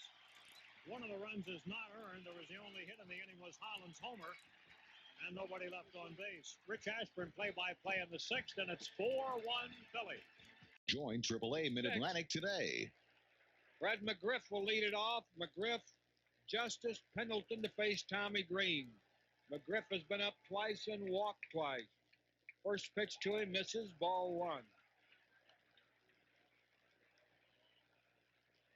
Phillies lead it 4-1, top of the 6th. Tommy Green winds. Here is the pitch. Missed again, ball 2. You know, you want him to challenge Fred McGriff sooner or later. You know, it's a home run, big deal. But you don't want to have him keep getting on base with Justice coming along. Yeah, I don't know if he's throwing McGriff a strike yet. He might have thrown 1 or 2. McGriff chases bad balls, too, but he's very patient tonight. 2-0 pitch. Hot foul. Playable or not? Nope, back into the crowd. On the third base side, 2-1 to count on McGriff. Might have chased a bad pitch there. Dykstra's hit a 2-run double, and Hollins has hit a 2-run homer. And the Braves scored a run in the top of the 5th. Blauser knocked it in. 2-1 pitch to Fred McGriff. Missed, low and inside. 3-1 the count. Tommy Green seems to have it in his head tonight, and he's not going to let McGriff swing the bat. Yeah. But when you have a 3-run lead, you better make him swing the bat. We'll see here. 3-1 the count. Here's the pitch. McGriff takes low, ball 4. He has walked all 3 times tonight. I can't believe Green wanted to do that. I think he gave him a 3-1 slider. He sure doesn't want to walk him. And Justice has hit 2 rockets tonight. The great play by Morandini, and then the fielder's choice last time. You notice Morandini was not playing in classic double play depth last time. That's why they didn't get the double play. With a lead, he was playing back a little bit deeper for Justice, who pulls the ball so hard. And once again, he's not playing and cheating in double play depth. He's back. Justice robbed of a base hit his first time up, grounded into a force out. His second time, McGriff's on first, nobody out. Braves are an explosive ball club. You don't want to give them too many big opportunities. Time is called. Justice steps out.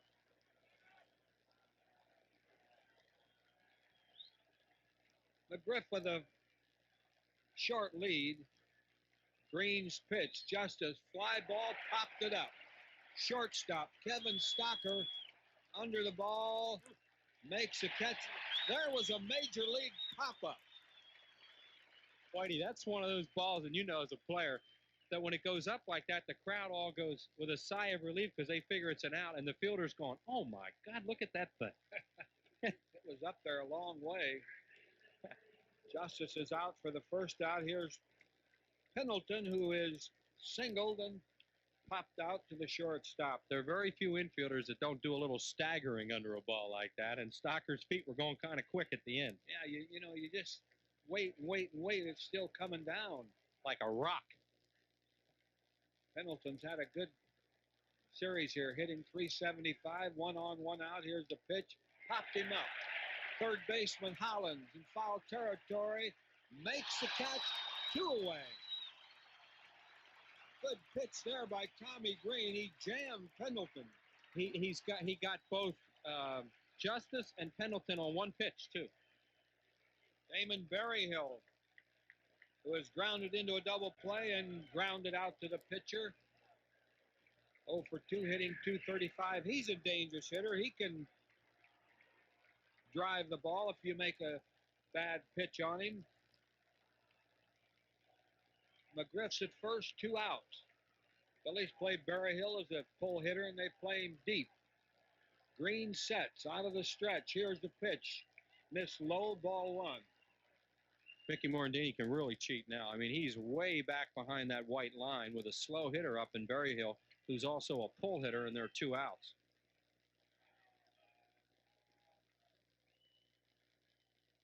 Green checks the runner. Here's the pitch. Berryhill swings, fouls it back. 1-1 the count. Throwing Berryhill 2 straight sliders. They're throwing him the slower breaking ball, too, meaning that they think that he can catch up better to a hard breaking ball than like the in-between one that he's getting.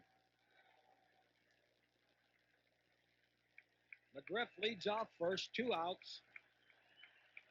Ready with a 1-1 pitch. Berryhill, ground ball to Morandini. He gloves, playing deep.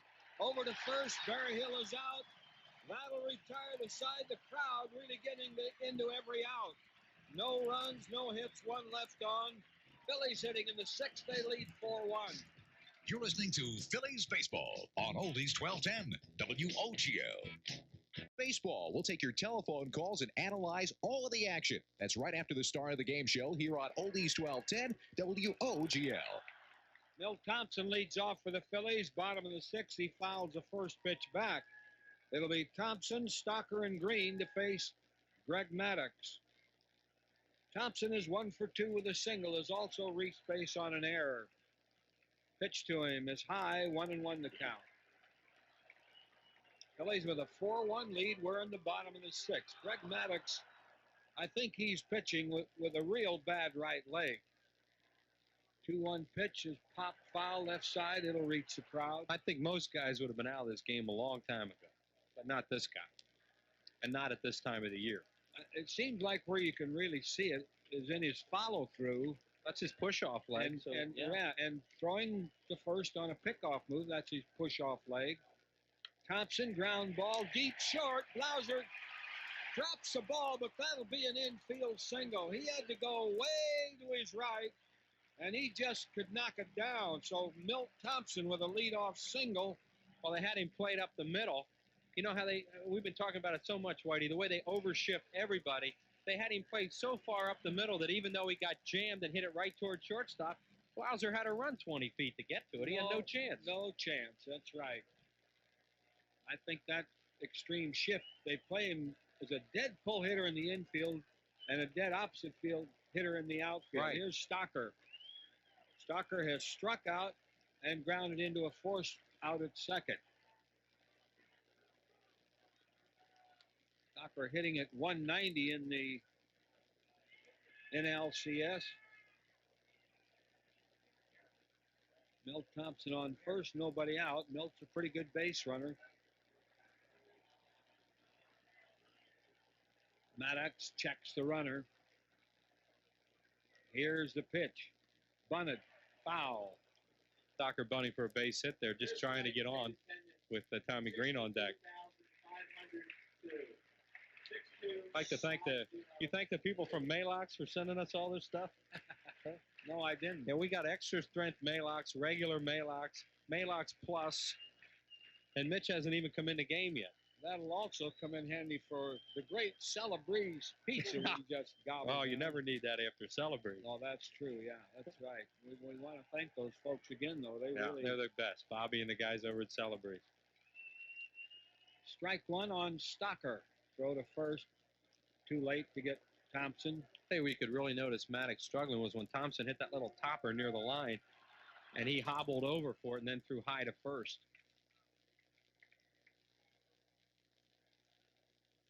Thompson with a fair lead off first. Strike one on Stocker. The right-hander with a pitch. Stocker takes outside. 1-1 the count.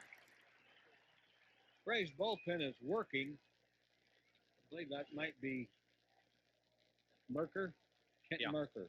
Had Bedrosian up earlier. Now it's just Merker, the left-hander. 62,502 here tonight. Sell out. Here's the pitch. Tried to check his swing, went around on a high pitch. So it's a ball and 2 strikes on Stocker.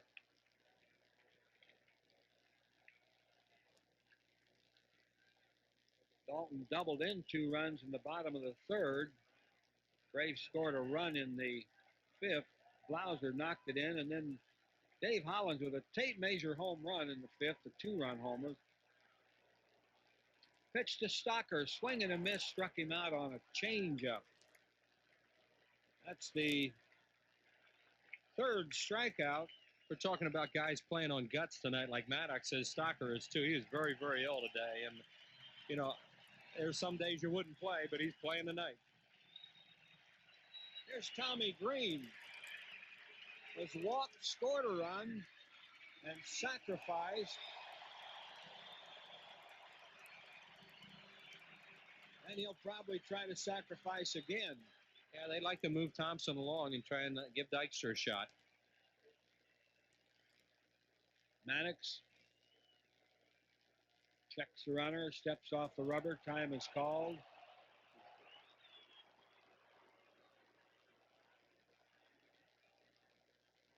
Probably will be Maddox's last inning of work. He's due to bat second in the 7th inning.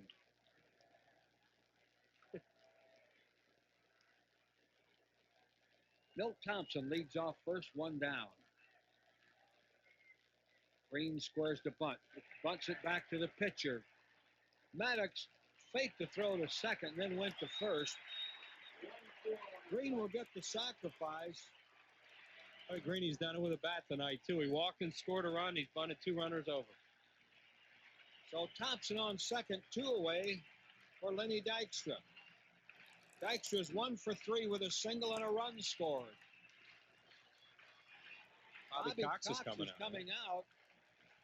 Well, they have the base open. Lenny almost hit a 2-run home run his last time up. Not that they're going to walk him here, but they're talking about pitching carefully to him and take their chances with Morandini. Well, he struck Lenny out the last time in almost the same situation. Right, but that was right after he hit a ball, way, way deep but foul to right. Bobby Cox back to the dugout. Bobby Cox was named Manager of the Year by the Sporting News, and that's a poll of managers. That's kind of a surprise. Bobby Cox is an excellent manager, but when you take a team from last place to first, looks like Jim Fregosi, who finished second, would have received a little more consideration. They're going to walk Dykstra this time. They're not even going to take a chance this time. They'll walk Lenny intentionally to get to Morandini. That'll be the 4th walk given up by Maddox, this one intentional.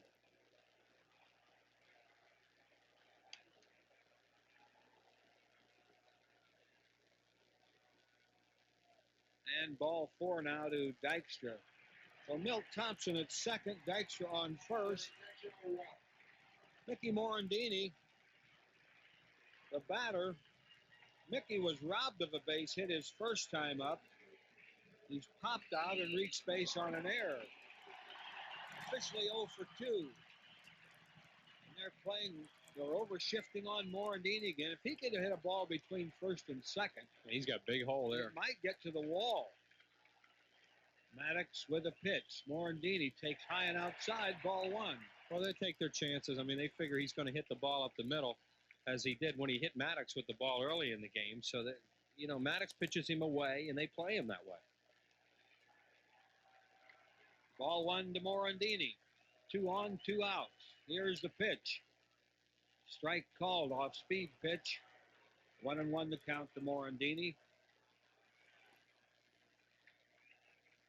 Mariano Duncan has a slight rib cage injury, and he'll play if they have to. Swing and a miss on a changeup. Morandini really fooled by that pitch. That's such a good pitch, that changeup that he has. He struck Stocker out with one. He has such good motion with it, and it goes down and away from the left-hand hitter. It looks like a fastball when it leaves his hand. They swing fastball, and it's gone by the time it gets there. That ball bounced up there. Morandini really chased a bad pitch there. A ball and 2 strikes on Morandini.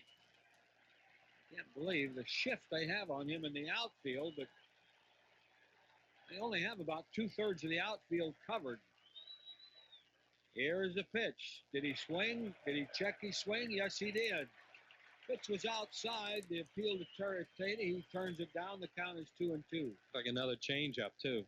That one went just a little bit further outside, and he saw it a little sooner. I'll tell you one thing. He almost swung it. Oh, yeah. Maddox has such a good changeup. Ready with a 2-2 pitch. Line drive, base hit into that right field corner. Watch him run. 1 run is in. Here comes Dykstra. Morandini with a triple. A 2-out triple. Phillies lead it 6-1, and they really beat the ship there. Like he threw one changeup too many. That ball was drilled into the right field corner. Dave Justice, playing way over into right center, had a long run. Bobby Cox is coming out, and that's going to be all for Greg Maddox. A pitching change for the Braves. Phillies lead it 6-1. We'll be back in a moment. The Bell Atlantic mobile call to the bullpen has been made. More Phillies baseball coming up right after this. What if you had a... Is the Sports Authority? Well, ever been to Denmark? It may be a small country, but it makes a huge sporting goods store. Come to the Sports Authority. You've never seen anything quite like it. Visit the Sports Authority stores in Exton, Deptford, Northeast Philadelphia, Mapleshade, Lawrenceville, Allentown, and Montgomeryville. The Sports Authority. You've never seen anything quite like it. Hi, this is Harvey Holiday. Enjoy your weekday afternoons with me from 2 to 6. We've got all your favorite oldies right here on Oldies 1210 WOGL. Mark Lemke will lead it off for the Braves here in the seventh. Phillies on top 6-1. Lemke has singled and walked and scored the Braves' lone run.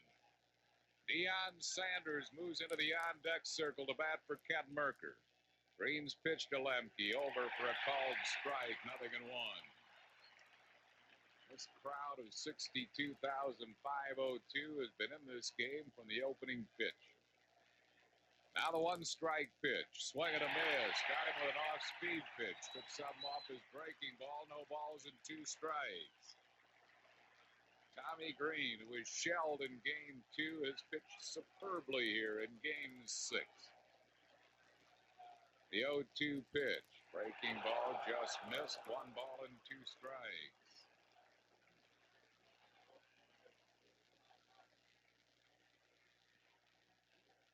Now the 1-2 pitch.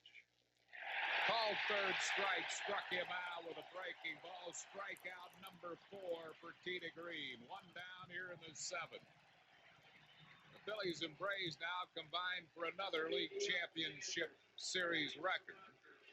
That's strikeout number 100 combined by both staffs, breaking the mark previously held by the Braves and the Pirates in the 91 LCS.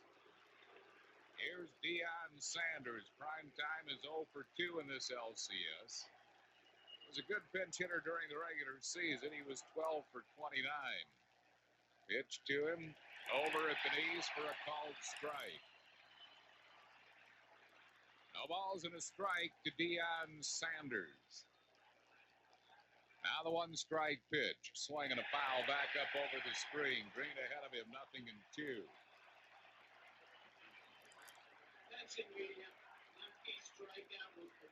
No balls and 2 strikes to Deion Sanders. Here's the 0-2 pitch. Swing and a miss. He struck him out. 5 strikeouts for Tita Green. We'll pause for station identification on the Phillies Radio Network. This is Don Cannon, inviting you to join me tomorrow morning for Cannon in the Morning. We've got the greatest oldies of all time, plus news, weather, and traffic on AM and FM, the stations you sing along to, WOGL Philadelphia.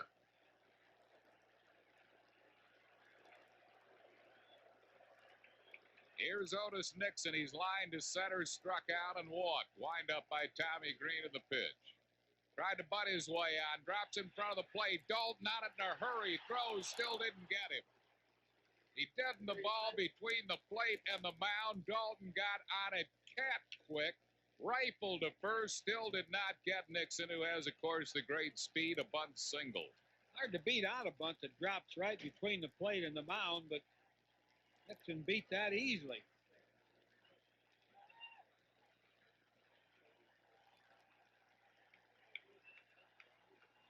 Don't think he'll try to steal. Never know. He's tried twice this series. Dalton has thrown him out twice. The Braves have not stolen a base in this series. Here's a pitch to Blauser. Line shot to deep left. It's a fair ball home run. Line drive home run into the bullpen in left field. And all of a sudden, it's a 6-3 ball game. On the line, a homer by Blauser. Like Tommy got a little careless, got that pitch up to Blauser. That's what the Braves needed. They're 3 back, but I tell you, that's a lot better than 5 back after Green struck out the first 2 batters. All of a sudden, a bunt and a home run. That ball just cleared the fence into the Braves bullpen. Johnny Padres is coming out to the mound to talk to Tommy Green. We have bullpen activity. Right-hander Larry Anderson, left-hander David West getting up in the Phillies bullpen. So it is now a 6-3 ball game. 2 outs and no base runners now following the homer by Blauser. Green got the first 2 men out. Struck out Lemke and he struck out pinch hitter Sanders. Then a bunt single by Nixon and the homer by Blauser. And here's Ron Gant, who's flied out, grounded out, and struck out.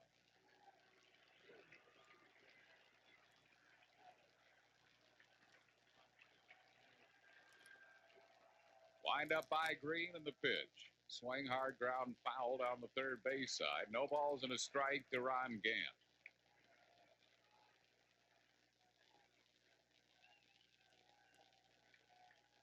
Phillies lead it 6-3 here in the 7th. Now the 1-strike pitch. Swing and a number right back to Tommy Green. Gloves and lobs to first. And down go the Braves in the 7th. They scored 2 on 2 hits. Big blow, a homer by Blauser. No errors and none left. Stretch time of the bet. We go to the bottom of the 7th. Phillies leading Atlanta 6-3. This is Oldies 1210, WOGL. Gets you a game ticket, round-trip airfare, and transportation to and from the game. Call 1-800-388-3434 for the World Series Express. Greg McMichael is the new pitcher for Atlanta, bottom of the 7th, coming on for Kent Mercker, who retired the only man he faced, and Dave Hollins, the first one to face McMichael, takes one that bounces up there for a ball. McMichael has appeared in 3 games in this LCS. Phillies have scored on him in each game. He's worked 3 1/3 innings, 6 hits, and 3 runs. 1 ball and no strikes. Here's the 1-0 pitch. Low, ball 2, 2-0. Hollins is grounded out, walked, and slugged a 2-run home run.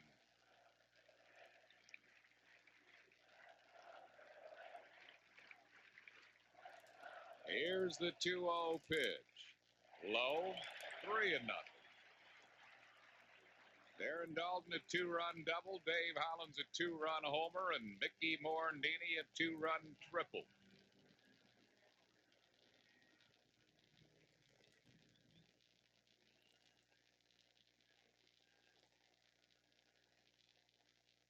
Pitch to him is a strike on the outside corner at the knees. It's 3 balls and a strike to Dave Hollins.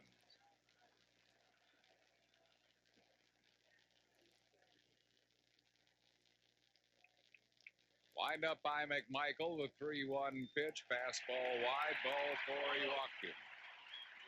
So Hollins is aboard with a leadoff walk here in the 7th. It'll bring up Darren Dalton. Dutch hit him for a home run yesterday, day before. Home run in the 9th inning that wound up being a pretty big run as it turned out. He's lined out to right, double to knock in a pair, and hit a screamer back at Maddox and made a fine play on the line drive. Hollins first base, nobody out. The stretch and the pitch. Right there for a called strike, 0-1. McMichael features a pound ball that breaks. You can throw it to break away from a left-hander and away from a right-hander. Now the 1-strike pitch. Wide for a ball. It's 1-1. 1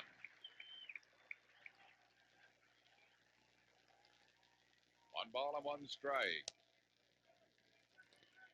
Right-hander Mark Wohlers, left-hander Mike Stanton are throwing down Atlanta's bullpen. Here's the 1-1 pitch. Called strike on the outside corner at the knees. Dalton not happy with the call by Joe West. 1 ball and 2 strikes.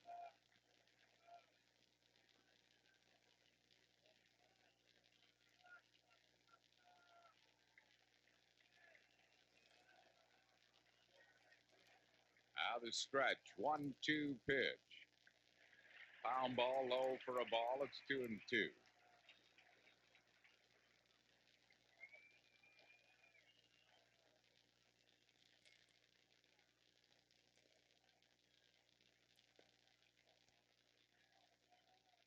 Here's a stretch by McMichael.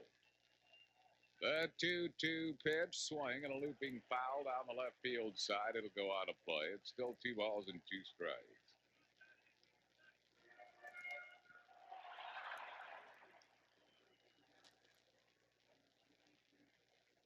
Dave Hollins at first base. Nobody out here in the bottom of the 7th. Phillies lead 6-3.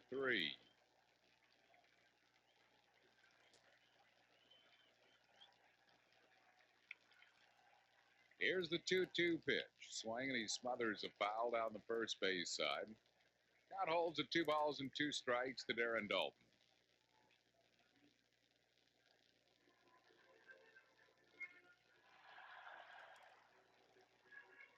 Phillies trying to become the first National League East team to win the NL pennant since 1987. And St. Louis did. Here's the stretch, the 2-2 pitch. Bouncing ball up the middle. It has eyes. It's a base hit to center field. Hollins goes to third, and the Phillies have runners at first and third. Nobody out here in the 7th. That's the overshift on the infield that Dalton just bounced it through the middle. Of course, the outfield is playing him just the opposite, so Otis Nixon had to come way over from left center to chase that ball down, and I believe the Braves now are going to have to bring their infield in, Harry. Jim Eisenreich will be the batter with the runners at first and third, and nobody out here in the 7th. Bills lead 6-3. Atlanta will bring the infield in.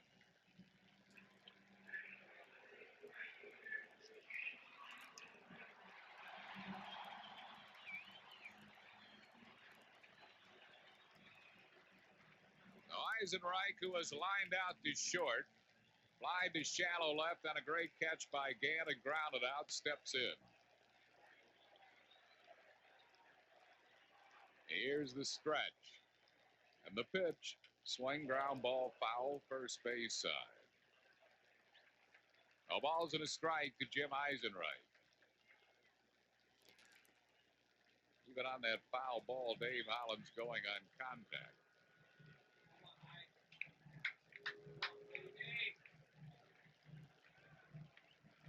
And the Braves huddle in the infield as Terry Pendleton calls Damon Berryhill out.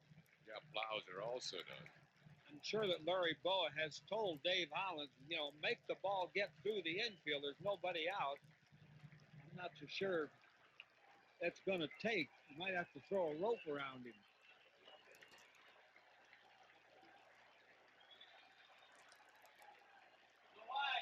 Now the stretch by McMichael. And the pitch. Swing, ground ball. Here comes Hollins. Throw to the plate. He is out at home plate. Hollins thought he had crossed the plate. He came in standing. He did not slide. And Jim Fregosi comes out to argue that Berryhill never did make a tag. But he's ruled out at home plate. And Fregosi arguing with Cowboy Joe West. West just told Fregosi, he said he didn't slide. Well, he called him out easily. There was no big call. Oh, wow. Looking at a replay, he was safe. Berryhill took it in front of the plate. Hollins just kept running, didn't slide, but had his foot on the plate. Yeah, he should have slid. There wouldn't have been any question had he made a slide. At any rate, 1 out, runners at first and second. It's low for a ball, so Hollins was indeed going on contact, even with the infield hit.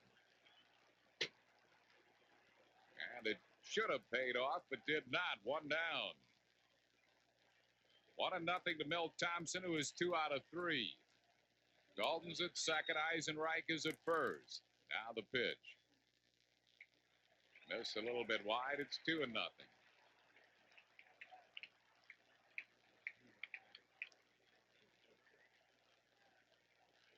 He was safe anyway.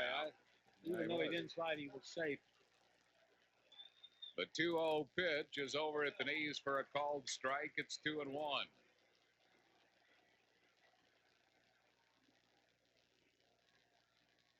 Knowing Hollins, he was probably didn't slide because he was looking for Barry Hill to block the plate.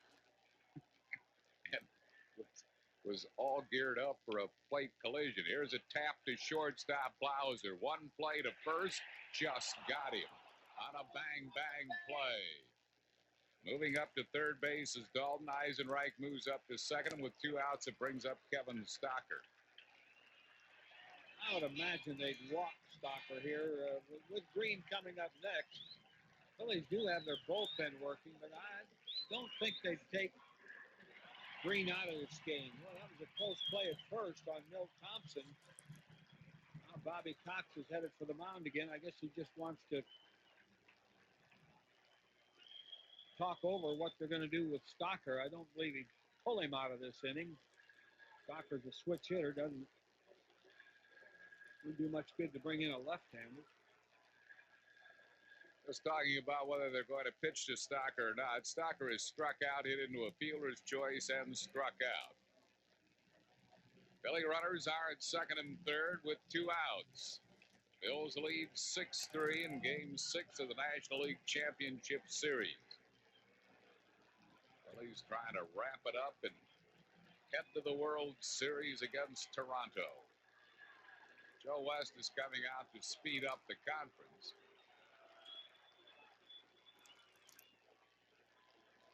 And we'll see what they have decided to do with Stocker. Tommy Green's scheduled to hit next. I think they almost have to walk him. They can't. I don't think they're in a position to take a chance. They are going to put him on intentionally. This will load the bases. And force the hand of Jim Fregosi as to whether he sticks with Tommy Green or runs out a pinch hitter here. He's going to run out a pinch hitter. Ricky Jordan moves into the on-deck circle to bat for Tommy Green. So Tommy Green gives the Phillies 7 good innings. Gave up 3 runs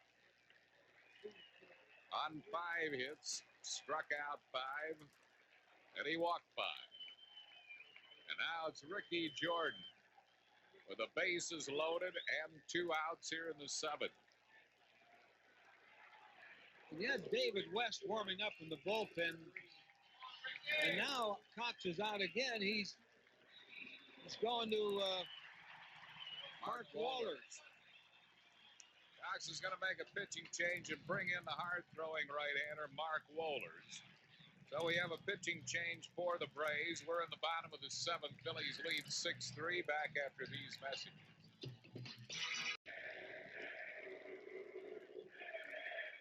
Mark Wohlers, the hard-throwing right-hander, is the new pitcher for the Braves. This will be his 4th game in this LCS.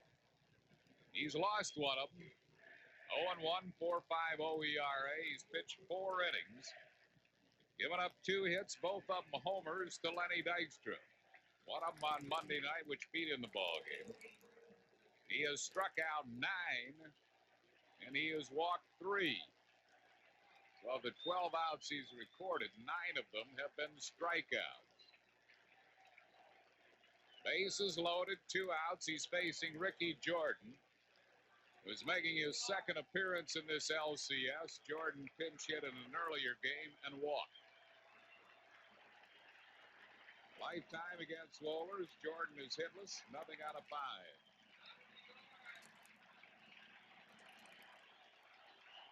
Bases loaded with 2 outs. Here's the stretch and the pitch to Jordan. Swing, he had a cut, he fouls it straight back, 0-1.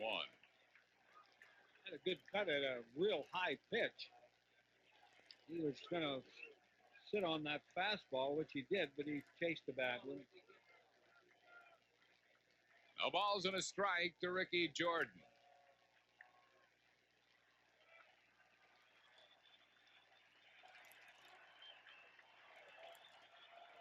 Now the stretch and the pitch. Missing a little bit high for a ball. It's 1-1.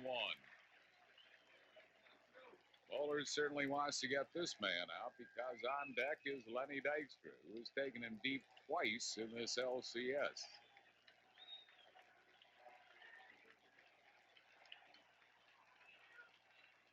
Here's the stretch. 1-1 pitch, swing, bouncing ball, tapped softly, shortstop. Blauser charges, throws Jordan out, and that'll retire the side. For the Phillies in the seventh, no runs, one hit. No errors. Phil's leading loaded. We go to the eighth inning. Phillies leading the Braves 6-3. David West is the Phillies' new pitcher coming on here in the eighth inning with the Phils leading at 6-3. West is appearing in his third LCS game. 1 2/3 innings. He's given up 5 hits, 5 runs, 4 of them earned, has struck out 4 and walked 2. Atlanta has been the toughest club on West all year, including the regular season. He is on here for Tommy Green in the eighth inning with the Phils leading by 3. Fred McGriff will be the first one to face West. Crime Dog has walked all 3 times that he's been up. He'll be followed by David Justice and then Terry Pendleton.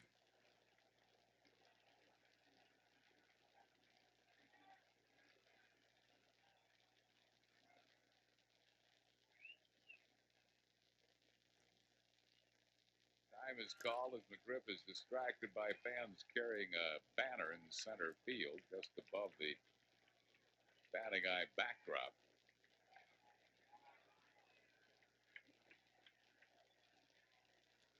Now we're ready in the pitch. Fastball right there for a called strike. No balls and a strike to Fred McGriff.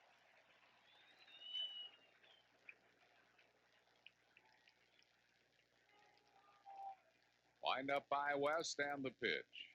Low for a ball. It's 1-1. 1 ball and 1 strike to Fred McGriff.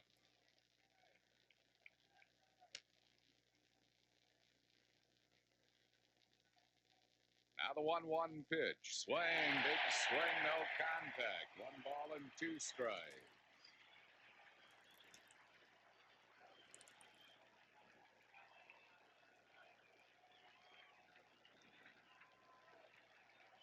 Here's the windup and the 1-2 pitch. Called third strike. He struck him out.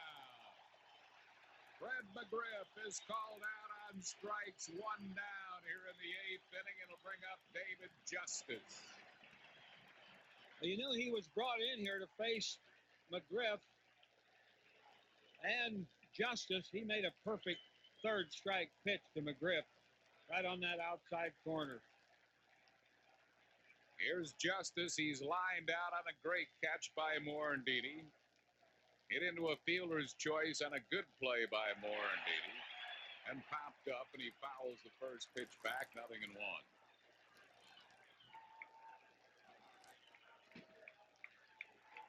Phil's lead 6-3, eighth inning.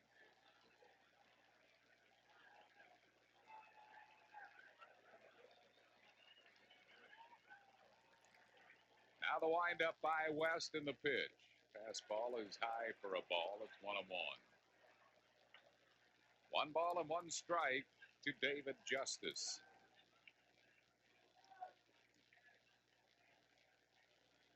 Here's the 1-1 pitch. Swing, ground ball. Nice grab by West. Throws him out. That's 2 down. Good play by David West.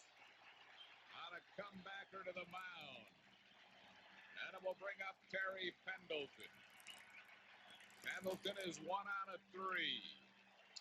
A nice play by David West. The ball was hit sharply. It took a big hop for him.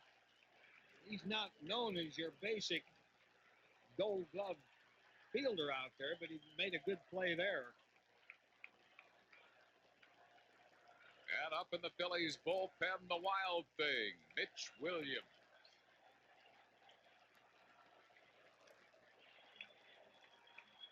Here's Pendleton with 2 outs and no base runners in the eighth inning. Phillies lead 6-3.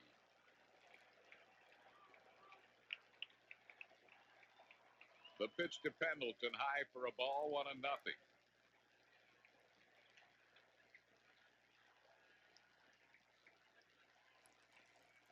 1 ball and no strike.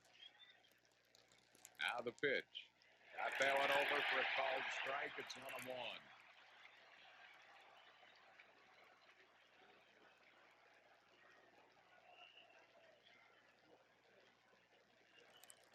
Wind up by West in the 1-1 pitch. Fastball foul to the screen. We'll pause for station identification on the Phillies radio network. Hi, this is Don Cannon. Get up with Cannon in the morning on AM and FM tomorrow morning. We've got the news, sports, weather, traffic, and the music you grew up with. Here on Oldies 1210, WOGL, Philadelphia. Fans are on their feet now. A ball and 2 strikes to Terry Pendleton with 2 outs and no base runners in the 8th inning.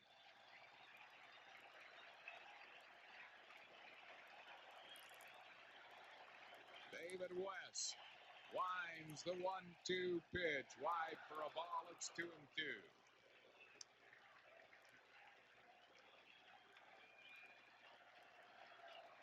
3 balls and 2 strikes.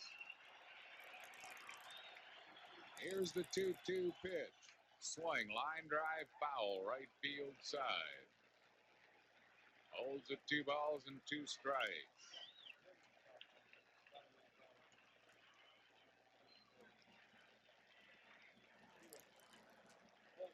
John Smoltz is throwing in the Braves bullpen. West wants a different ball from the plate umpire, Joe West.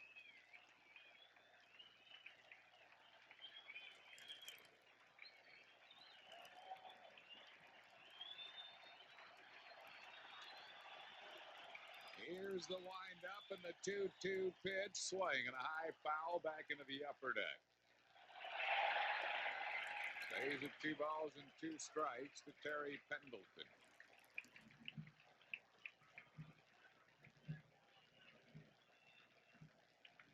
Jeff Blauser has knocked in all 3 Atlanta runs tonight with an RBI single and a 2-run homer.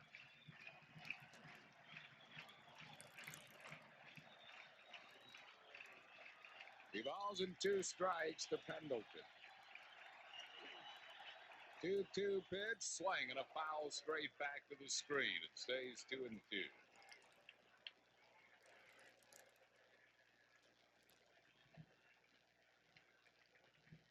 West roughs up a different ball from Cowboy Joe West.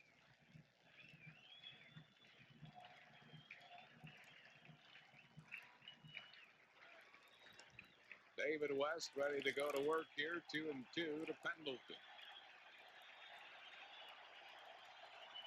Here's the 2-2 pitch. Very high. It's full count. Damon Berryhill due up next.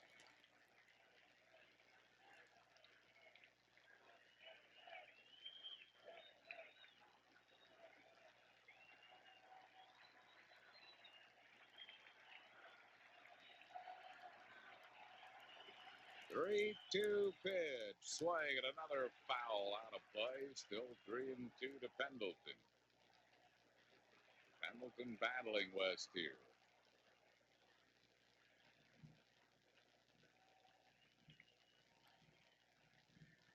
Three balls and 2 strikes. 2 outs, no base runners, 8th inning.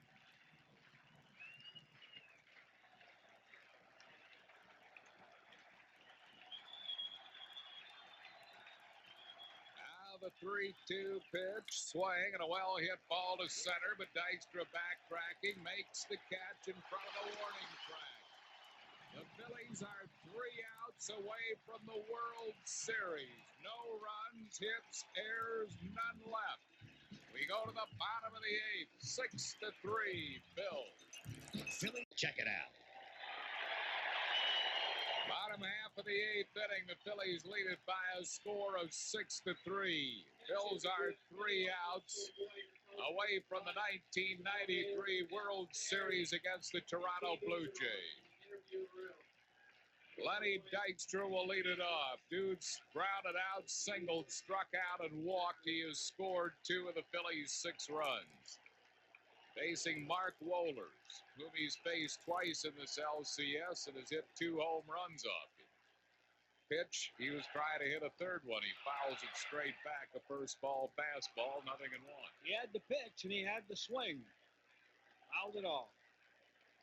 All of our great Phillies fans were fortunate enough to celebrate something special tonight. Let's show the rest of the country how to do it in style. Let's be able to remember the excitement and joy of good times. Make it a good, memorable time for yourself and for those around you. And make sure you wait till it's over. That is correct. Phillies need 3 more outs to reach the World Series. It'll be in the hands of the Wild Thing. Here's a pitch low for a ball. It's 1-1. Mitch Williams is up in the bullpen.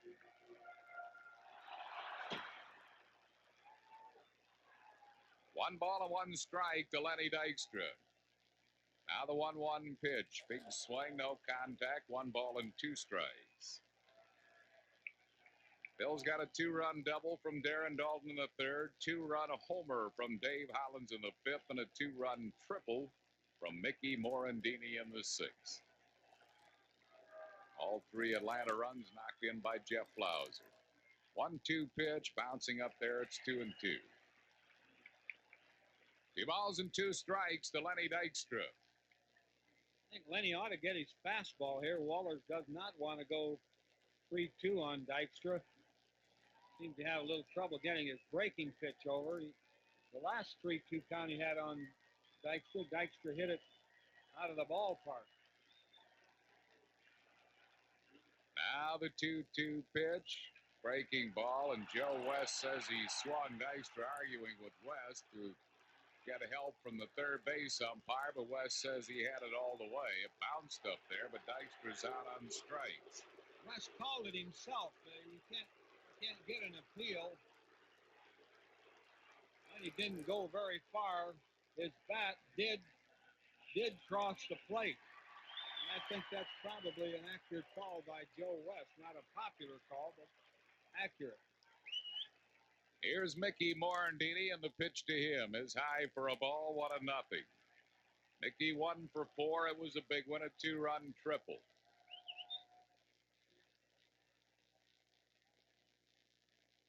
Now the 1-0 pitch, swing and a high towering fly to center, not deep. Otis Nixon drifts in. He makes the grab, and that's 2 down. It will bring up John Kruk. Kruk's 0 for 3 with a walk.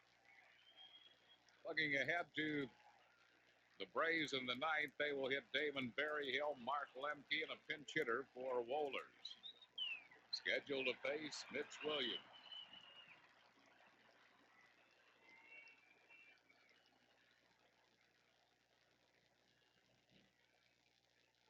Here's the Crucker with 2 outs and no base runners. Pitch to him. Fastball way inside. Got by Berryhill all the way back to the screen.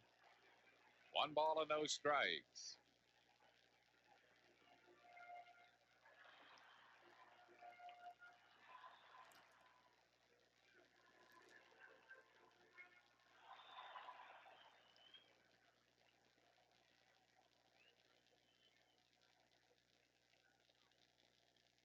Now the 1-0 pitch. The outside corner at the knees for a called strike. It's 1-1. 1 ball and 1 strike to John Kruk.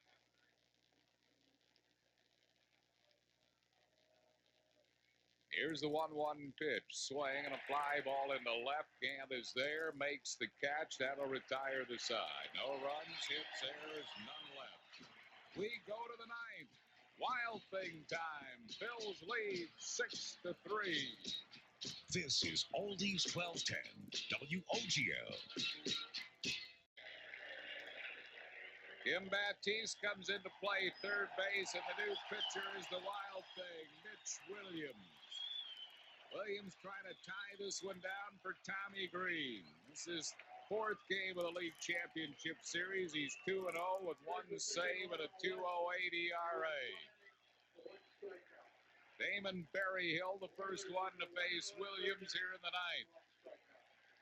Phils are 3 outs away from the World Series. Here's the stretch by Williams. And the pitch to Berryhill. Over for a called strike. No balls and 1 strike to Damon Berryhill.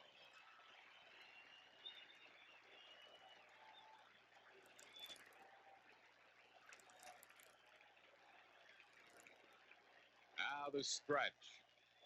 And the pitch. Wide for a ball. It's 1-1. 1 ball and 1 strike.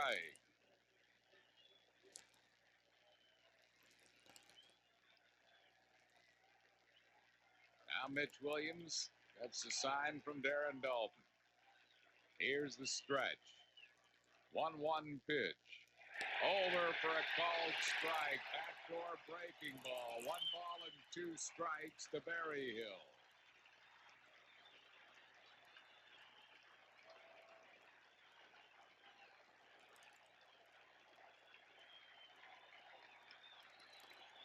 Here's the stretch. A 1-2 pitch. Breaking ball, swing and a miss. He struck him out. That's 1 down here in the 9th. The Phillies are 2 outs away from the World Series, and the batter is Mark Lemke. Lemke has been an old nemesis of Mitch Williams, and yet, when the Braves have the winning run at third, here's the pitch to him, low for a ball. In Monday's game, with 1 out, Mitch struck him out. Lemke lifetime, 5 for 11 against Williams. Ooh. That was a pitch right there that was called a ball, and it's 2 balls and no strikes. Yeah, I think the first 2 pitches were strikes, and gotten the call on either one. Here's one low and inside for a ball. 3 balls and no strikes. Bill Pecota waiting on deck.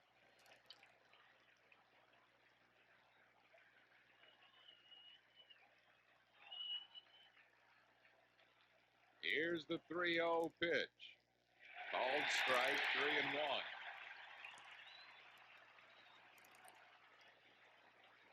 Three balls and 1 strike to Lemke.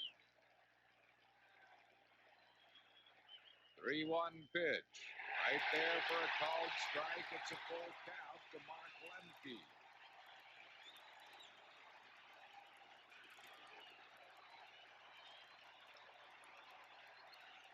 Now the stretch. The 3-2 pitch. Swing, fly ball, center field. That's going to be 2 of them. Dykstra squeezes. Phils are 1 out away from the National League pennant and a trip to the World Series. Bill Pecota, the pinch hitter, steps up.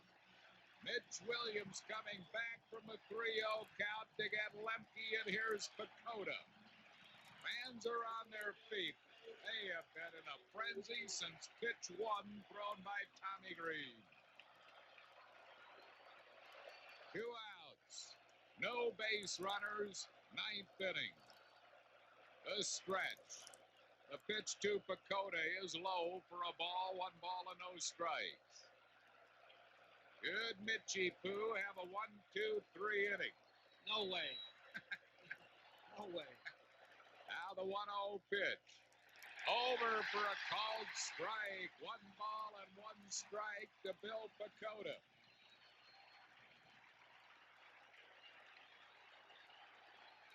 Here's the stretch. The 1-1 pitch.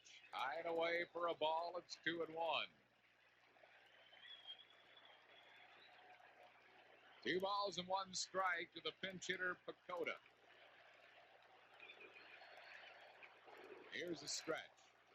The 2-1 pitch. Oh, threw it behind him. Totally lost grip of the ball. And threw it behind him for ball 3. He's the wild thing. 3 balls and a strike. Surprised the ball didn't hit Pecota. It went between his legs. 3-1 to Bill Pecota. Here's the stretch. 3-1 pitch. Called strike 2. It's a full count with 2 outs. No base runners. 9th inning.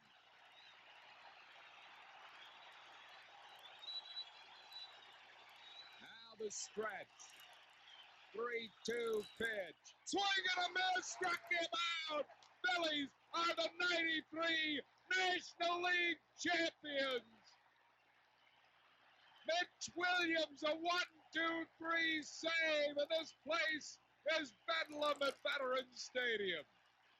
This wacky, wonderful bunch of throwbacks has won the National League pennant and go on to the World Series. Harry, they sent a lot of good ball players back to Atlanta. That's got to be a devastating loss for the Atlanta Braves and a huge win for the ball club, this whole city. Phillies win it 6-3, have won the National League Championship Series in 6 games, and now will go on to play the Toronto Blue Jays in the 1993 World Series. Tommy Green wins it. Wild thing to save, a 1-2-3 save at that. And these fans don't want to leave this ballpark. They're all on their feet. They're standing. No one's heading for the exits. They're watching the fighting Phils hug one another, roll around on the turf, and just savor this moment of a National League championship. This has been some ride this club has given us in 1993, and this a truly enchanted season. Phils win 6-3. Andy will be back with the totals and a recap. And we'll be going down to the clubhouse to talk to some of the fighting Phils shortly. Stay tuned for Andy Musser right after these messages. You're listening to Phillies Baseball on Oldies 1210 WOGL. I don't believe it.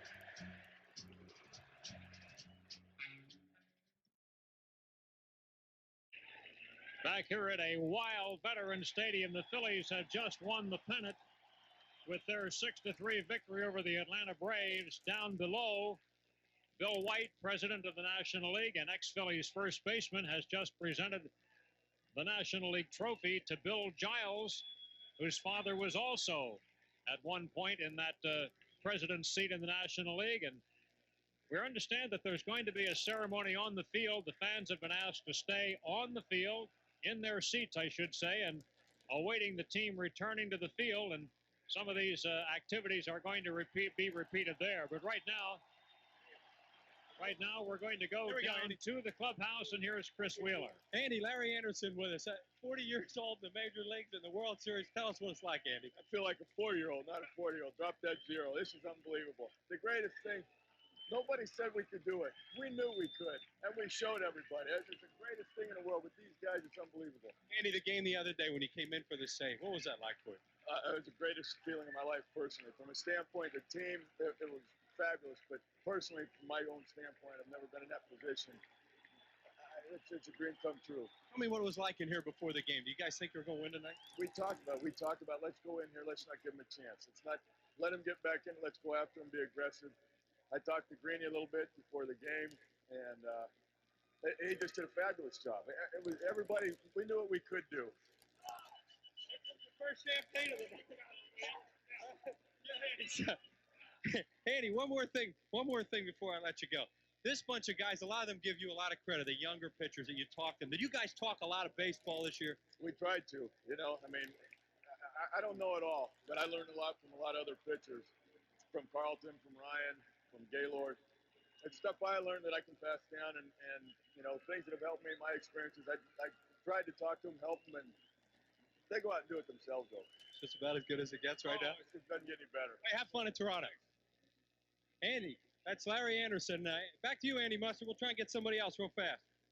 All right, Wills, and while you do that, let's just mention here on our flagship station, WOGL, and the Phillies radio network, that the Phillies have become the first team to go and win the pennant after 3 consecutive trips to the National League Championship Series. It's never been done before.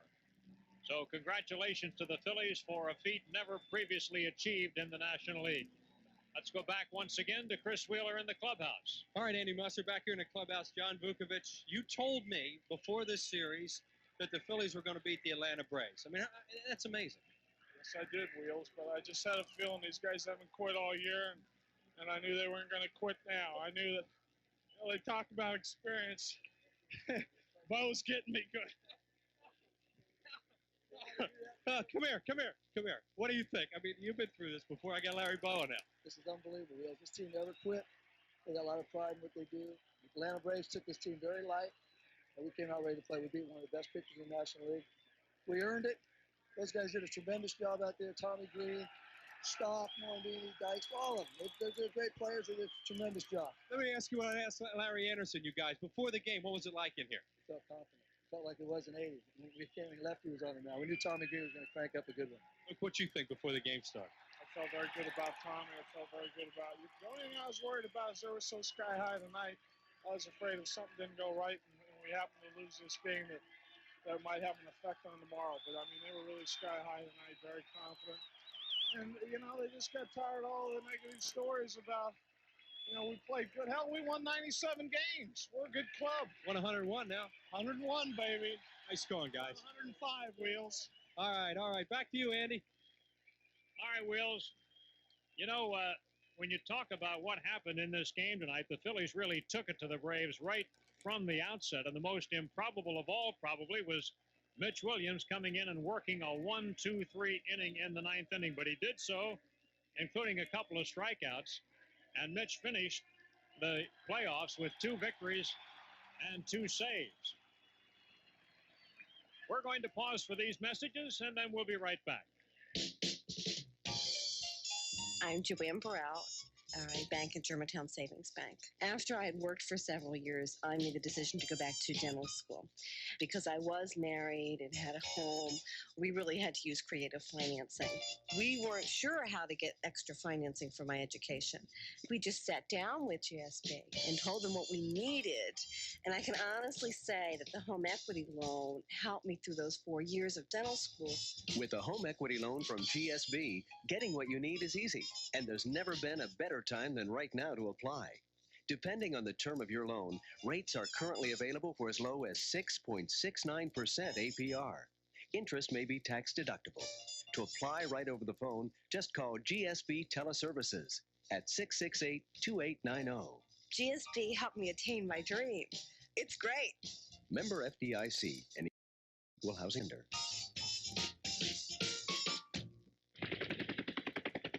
Sometimes after a fire, a hurricane, or a flood, the only way you can assess the damage to your property, your business, or your home is from the sky. But there's no guarantee that your insurance company will take the same bird's-eye view of things. That's why for 65 years, people have turned to Young Adjustment Company. Because for 65 years, Young Adjustment Company has worked with people like you to make sure your claim is handled in a professional manner. With Young Adjustment on your side, property disasters are less troublesome and big problems are solved to your satisfaction. Young Adjustment has the professional experience to resolve your insurance claim. Call toll-free 1-800-345-8321. Young Adjustment, dedicated to meeting the needs of the insured. Whether you're concerned about your home, your business, or your Fortune 500 corporation, Young Adjustment is your most important ally when you need one most. Call 1-800-345-8321. Your 1993 Philadelphia Phillies are big winners with an imposing lineup.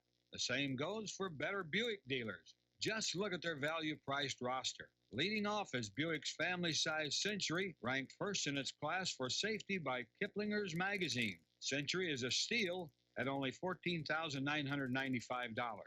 Next up is Buick Regal with a 3800 V6, anti-lock brakes, airbag, and power everything. Regal touches all the bases at $18,495.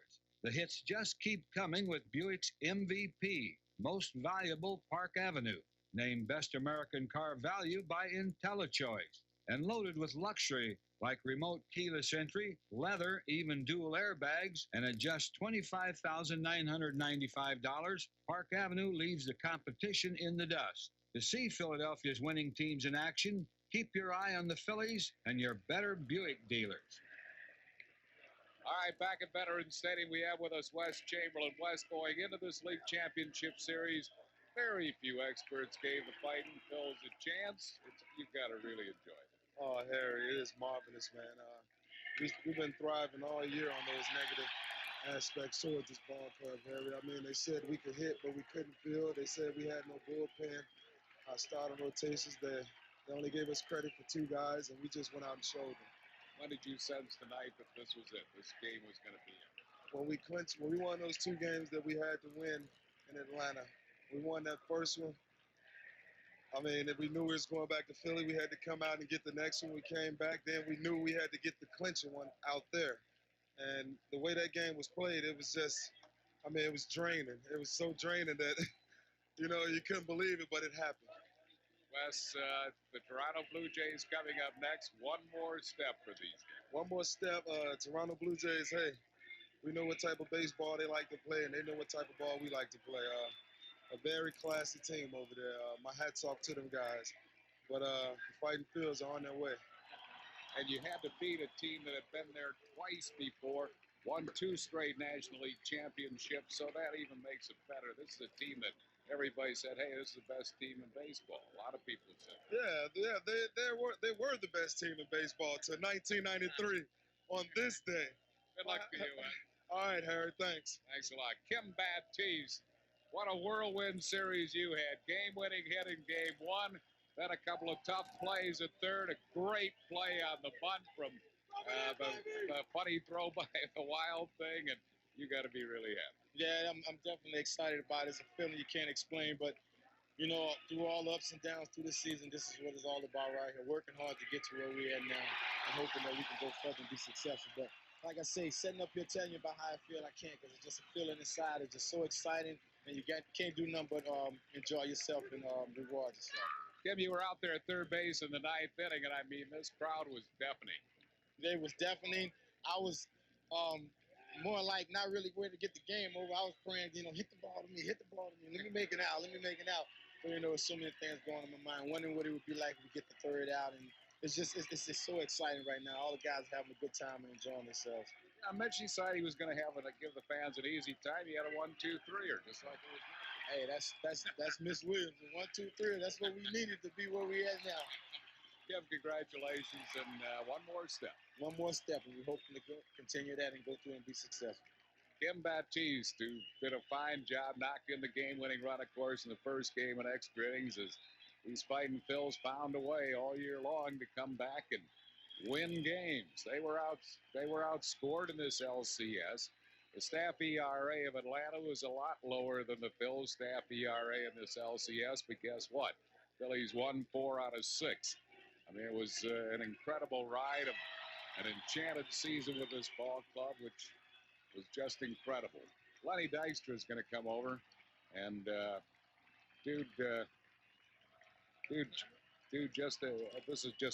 that's video's camera.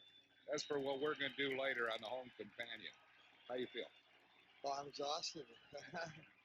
I mean, you know, the thing is, you know, baseball, that's what makes baseball such a beautiful game. Everybody doubted us, counted us out after the 2 blowouts, but we believed, like we believed all year, and we bounced back. And not only we win it, we won it 6, and we won it at home, and we won it in front of the fans of Philadelphia, and it's the most satisfying feeling I've ever had. So I can't even explain it. It's just so proud of everybody in this room, you know. Everybody's contributed. And to win it tonight, you had to beat, in my opinion anyhow, the best pitcher in the National League in Greg Maddux. Your opinion is very correct, as you would say. To me, he is the best right-handed pitcher in the National League. And like I said, it's baseball, you cannot control it. It's what makes it a beautiful game, you know. We were meant to win this game. We were meant to go to the World Series, and we proved that. So, I mean, Maddox, I tip my hat to the whole Atlanta Brave team. That's a great baseball team over there, but you still have to get more runs than the other team, and we did that. I know you don't need necessarily fans to get you into a game, especially a League Championship Series game, but do these fans, this crowd, help at all? Oh, no question about it. Fans of Philadelphia all year have just been outstanding. I mean, you know, after what's happened, everybody knows what's happened, the failure we've had here, and as of the started in May and then June, everybody started getting more excited. Before you know it, there's never less than 40,000 people here, and everybody's looking to the playoffs. And then we're looking to who we're going to play in the playoffs, and now we're looking at the World Series, and we'll be up in the Sky Dome and looking forward to playing a great series. The key hit, if there is a key hit in the series, was your home run in the 10th inning of Game 5 when the Braves came back to tie it with a 3-run ninth. Not many road teams come back and win games like that. Tell us about that. Well, that was, Harry. I mean, the feeling I had there is we were very fortunate to get out of that jam in the ninth. I mean, being up 3-0 and then letting them tie with a winning run on third base with less than 2 outs, Mitch getting out of that jam, the momentum swung a little bit our way. And to me, I thought I had to do something that next inning for us to have a chance to win. I feel and I still believe if I don't do something that next inning, they win that game. And like I said, baseball is a beautiful game and things happen for a reason, and we're going to the World Series.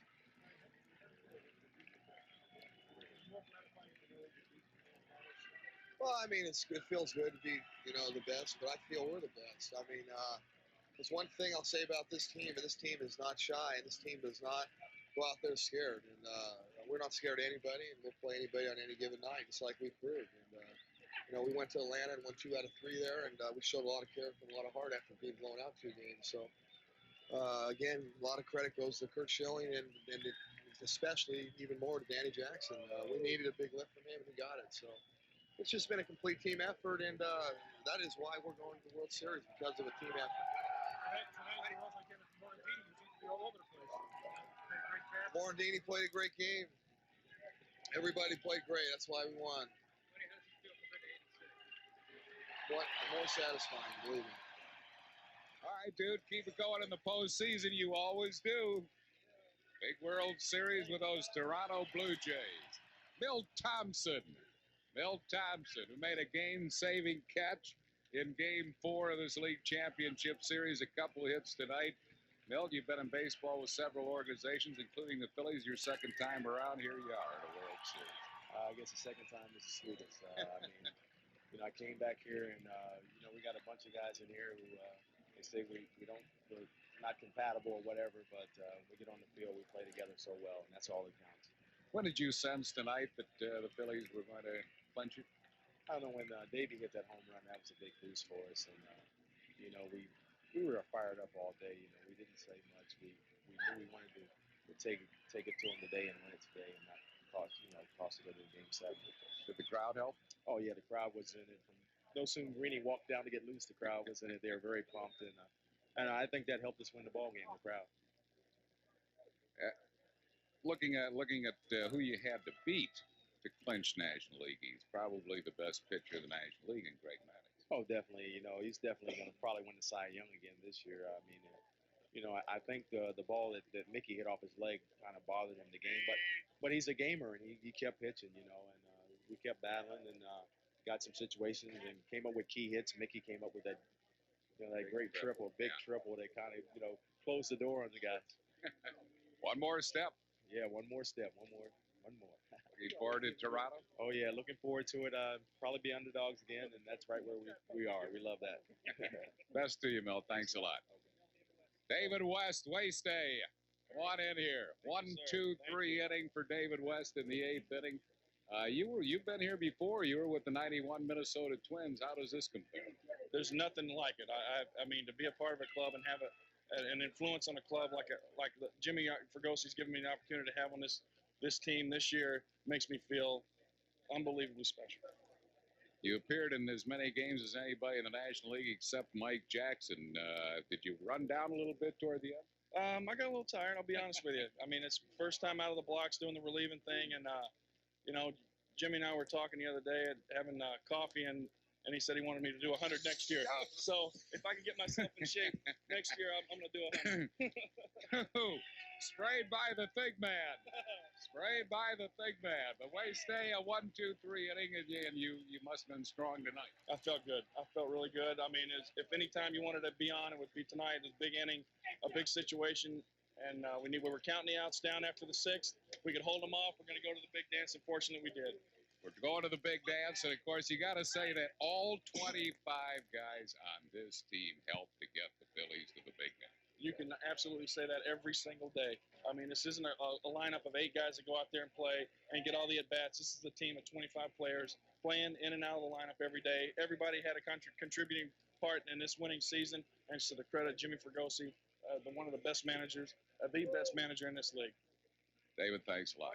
I got it. See you in Toronto. All right. Watch yourself there. Roger Mason, who has been here before, in fact, 3 straight years for Roger Mason, the last 2 with the Pirates.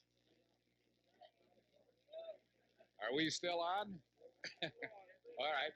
The last 2 with the Pirates and now with the Phillies. Has yet to give up a run in League Championship Series play, but Pittsburgh didn't quite get over the hump the last 2 years, and the Phillies did, and you have to be very happy.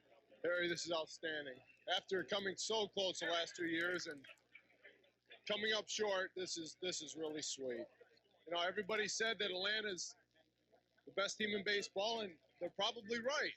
But that's what makes this all the more special, you know, being able to beat a team as good as Atlanta is. I think this team is typified by the fact that they will win in bizarre ways. I mean, there are very few road teams, for example, in Game 5, that will cough up a 3-0 lead in the 9th inning to the home team and still come back and win the game. That was incredible. But, you know, nothing has come easy to this team all year. And it was on. I guess it was fitting that they came back and scored a couple runs, you know, late in the ball game because, you know, just like us going down the stretch, we'd get a couple games on Montreal. Next thing you know, they cut it in half again, and that's what happened tonight. And it was just beautiful holding on to that one. World Series against the Toronto Blue Jays. I guess you're going to savor this for a while and then think about that. We're going to savor this for a couple days anyways, and then worry about them. You know, this has been such a long year, such a tough year, and getting to this point is just fantastic. We're going to enjoy it. Roger, do enjoy it. Thanks a lot and great job. Thanks, Harry. Roger Mason. Now we have Kevin Stocker, the rookie shortstop. Kevin, what a whirlwind season for you. Here you are at AAA, Scranton Wilkes-Barre, hitting around 227. You get the call up when the Phillies are looking for a shortstop. Not only do you make all the plays in the field, but you hit well over 300 and play like gangbusters. If there wasn't a guy named Mike Piazza in this league, he'd probably be Rookie of the Year. But, I mean, this has to be a whirlwind season for you. Oh, it's been a whirlwind the whole way through, and I haven't even had time to look back. You know, it's one of those things where I feel very spoiled to be up here, and the first thing that went through my mind after we won that game was how happy I was for the guys that have been playing for so many years and finally have their chance. And it's just been exciting the whole time. During the stretch drive and during the League Championship Series, you were totally poised. I mean, weren't you, as a rookie player? It didn't look like it. Weren't you ever nervous or a little frightened out there? Well, I tell you, the first game, I think, right before I got that first play out in the field, I was a little nervous. But after that, I felt very calm. And, you know, I think that goes to the character of this team. The guys around me have made me feel very comfortable and give me a lot of confidence. And anytime you have guys that can do that to you, it seems a lot easier to go play. And, you know, in the playoffs, anything can happen. And you can throw all your stats out the window. All you worry about is winning and losing. And fortunately, fortunately, we won. And the Atlanta played great the whole way through. But, you know, it's nice. It's very exciting to be going on the World Series. You also had great support from the coaching staff. And I know three members of that coaching staff, even at spring training, wanted you as their shortstop all year long.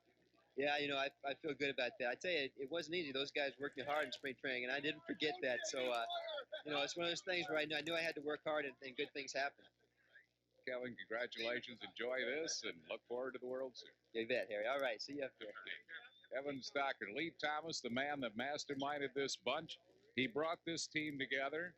Misfits, cast-offs, zanies, wackos, but there was a plan for you, Lee. I know that because when you first came to the Phillies 5 years ago, you thought the clubhouse was a little bit dead. Well, Lee is just being doused by champagne from Mariano Duckett and Mickey Morandini. All right, see, that's just what I'm talking about. You thought that the clubhouse was too quiet. Well, believe me, it's far from quiet now. It is far from quiet now. Well, Harry, I just got drowned here, but you're right. You know, I felt like the clubhouse needed a little livening up. The first thing I really wanted to do on the field was assemble a pitching staff, a starting pitching staff. And I think these guys have really come through and done a great job. Jim Fregosi has handled everybody as good as any manager could handle this group, as you well know, because you're around them an awful lot. Braves got a great team. I don't think they expected us to give them as big a fight as we did. And it's a shame somebody had to lose, but I'm glad it wasn't us. Well, you know, besides adding the new outfielders that you did, along with Danny Jackson and David West and Larry Anderson, you also got players that, you know, in our vernacular, are gamers, guys that run out there and play hard. They may not be the most talented players in the world, but you got guys that you knew were going to give you everything they got. Well, you know, I hear that, and you're right when people say we got a bunch of crazies and guys who are gamers, but I really think they've been underestimated. I think these guys are better players than most people think, Harry. I swear to you, I do. You can't play a 162-game schedule and do what we did and not have a pretty dang good ball club out there. And we got one. At what point did you feel that, yes, this team's going to the World Series? When we come out of spring training with everybody healthy, especially the starting 5 pitchers. You really thought at that time that this was a World Series team? Let's just say I thought we had a chance to give somebody a run for their money. I'm not saying I thought we'd get to the World Series, but I knew we were going to be in the thick of things then. Now, when the Phillies were down to Atlanta 2-1 after being blown out those 2 games after the exhilarating first game, were you worried? Yeah, I guess I have to be. I just felt like if we could come back with a good game, Danny Jackson and Kurt Schilling, and tonight Tommy Green, those guys came up as good as you could come up, and they all pitched outstanding. I think Tommy Green erased the enigma that he couldn't do the job tonight. This has really been a 25-man club all the way, with Fregosi doing as good a job as anybody. And you also. Congratulations to you on being named the Executive of the Year by the Sporting News. You deserve it, and enjoy Toronto and enjoy the World Series. Well, I hope we all enjoy Toronto, don't you? Yes, I do. Thanks, Lee. Bobby Thigpen, big man, coming over from the Chicago White Sox to the Phillies, and you know, this is a special team. I know you think so, even though you've been in the American League your entire career until this year. I know that you came over, fit right in with this team, and you like this team. Absolutely. You know, I was just asked, somebody said I seem a little reserved, and it's only because, you know, like I said, I've only been here 2 months, which is really a third of the season, but, you know, I'm watching these guys, and it obviously, these guys are a lot more excited. I am too, because I've never been on a team like this, but, you know, they've been through the grind all year. They've been through everything. Listen, everyone says they can't do it, and like you said, I came over here, and hopefully, you know, I tried to fit in. I think I have, but, you know, I haven't been here the whole time, so I don't think I can really enjoy it as much as these guys that have been here the whole year, because, like I said, they've been through all the adversity, all the great wins that come from behind wins, the Philly style of baseball they've been playing this year, and I'm just glad to be a part of it. And like you said, what a team this is, and I'm just happy that I came over here where Lee Thomas and Fregosi both wanted me over here, and it's nice to feel wanted and be on a team like this and win it and be in the World Series at the same time.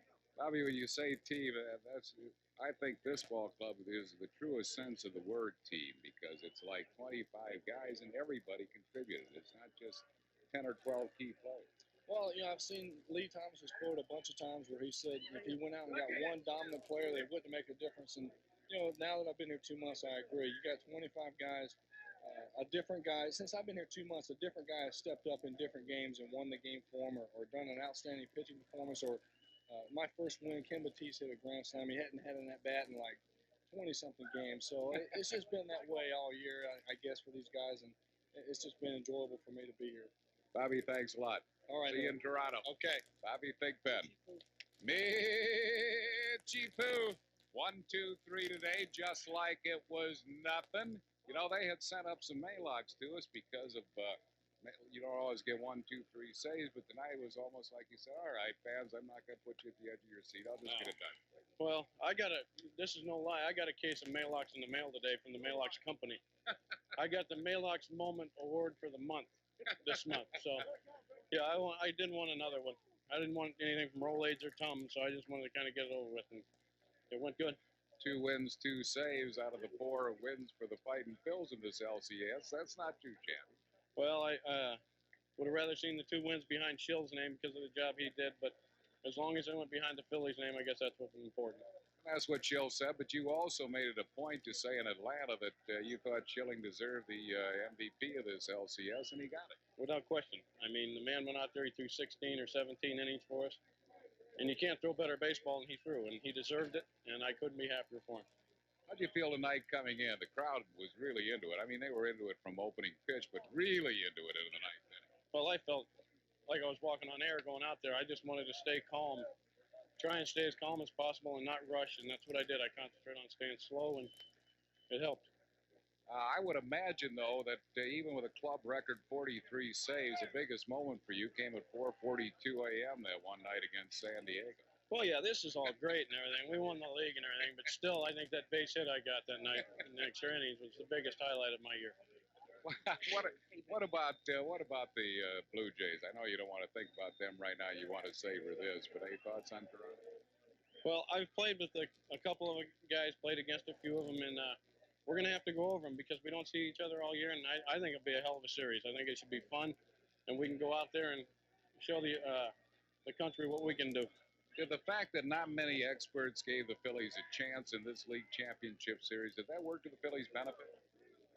I don't know if it worked or not. I mean, I still think you have to go out there and play the game hard, and you're playing against good baseball teams, and I honestly don't think that the Braves took us lightly. I think we gave them a good series. They gave us one. We won. That's all there was to it. Mitch, congratulations. Thanks a whole lot, Harry. Mitch Williams, a wild thing, and here's the League Championship Series MVP, Kurt Schilling. How you doing, buddy? Good, Kurt. How are you? Congratulations on winning the MVP. I know you're just happy for everybody in this room. Well, you can split the trophy up into 25 pieces, and everybody would deserve a part of it. This is a total team effort all year. We still got one more step to take, though, Harry. I know you do, and that's the Toronto Blue Jays in the World Series, but I guess you guys are hoping you're underdogs because nobody gave you much chance in this series. Everybody's counted us. Harry, it's been this way all year long. We've never really worried what anybody else thought about us. We've only seek the approval of each other. When we go out, we play for each other. So that's what we're doing, and that's all we're thinking about. You just came up so big in both of your starts, and you had to be. I know you got to be jacked up in these situations, in an LCS situation, and yet not to the point where you were out of control. You were certainly in control. Well, that's something Johnny taught me. Controlled aggressiveness. When the adrenaline gets going, you want to make sure you stay focused on the task at hand, and I was able to do that, and we were able to play some great ball behind me when I pitched. Congratulations. Thanks, Harry. Mickey Morandini. What a sensational play you made early in the game in that first inning, and that kind of set the stage and got the crowd in. And how does this one feel? Oh, it's incredible. I mean, those fans out there are outstanding from pitch one tonight. They were in the game from pitch one, screaming and yelling. They really got us into the game, and it feels good to contribute to a big win. Not only contribute with that defensive play, but a big triple. And they were playing you out of the other field, and you got a chance to yank the ball, jerk it, and pull it for three bases. Yeah, he threw me a changeup, which I've seen a lot of them off him this year, and it wasn't a bad changeup. It was down in the zone, but I think he left it inside just a little bit too much, and I got enough underneath it to get some loft on it and over McGriff's head. And like you said, they were playing me to go the other way, and that's an easy triple for me when they're playing me that way. Of course, I think a hit you didn't get might have had something to do with this, too. You hit a shot off the leg of Greg Maddux, your first time at bat. And, I mean, that hurt him. He was limping around the mound the rest of the day, and it almost looked like he stayed out there on guts alone. That's probably one of the hardest balls I have hit, and, yeah, it smoked him pretty good. But he was limping a little bit, but I don't think it changed the way he threw. I mean, he threw a great ball game. A couple of mistakes defensively out there cost him some runs, but by far he's the best pitcher in the league in my eyes, and he threw a great ball game. And if it was bothering him, you're right, it was a gutsy performance on his part. Mickey, congratulations. Enjoy it. Thanks, Harry. Mickey Morandini, Phillies second baseman. Jim Eisenreich. Eyes, how does this feel? This is awesome, Harry. It's what we worked for all season long, and you saw us in spring training. It was something that we came together. We carried our spring training over into the season. We had a good season. It was up and down. We had some interesting moments, but that's what baseball is all about. That's what we play 162 games for. And we made the playoffs and went up against a great team in Atlanta, and we played good enough to win 4 games. It didn't seem like we were on top of our game in all parts of it, but I think our pitchers came through when they needed to, and we got some key hits. And we scored enough runs to win 4 games, and that's what it's all about. Now we're going to the World Series. That's wonderful. How was the crowd tonight?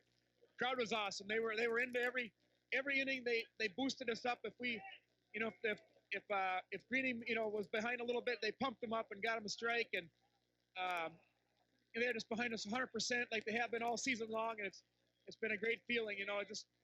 we have one more leg to go, and we want to finish the job and do it for our teammates and our fans here. It's been a great feeling, and hopefully we can finish it off. Most fun team you've ever been with? It's definitely the most fun. And like I said, it started in spring training. The guys were all great, and it's it's been nice talking to everybody. And that's been the key to our team. Just we're loose, but when we step on the field, we're all business-like. We do our jobs the way we can, and if one guy doesn't do it one night, the others pick up for him, and that's why we're called a team, and that's why we won. Jim, congratulations. Enjoy the series. Thanks, Harry. Appreciate it. Jim Eisenreich. Itchy poop.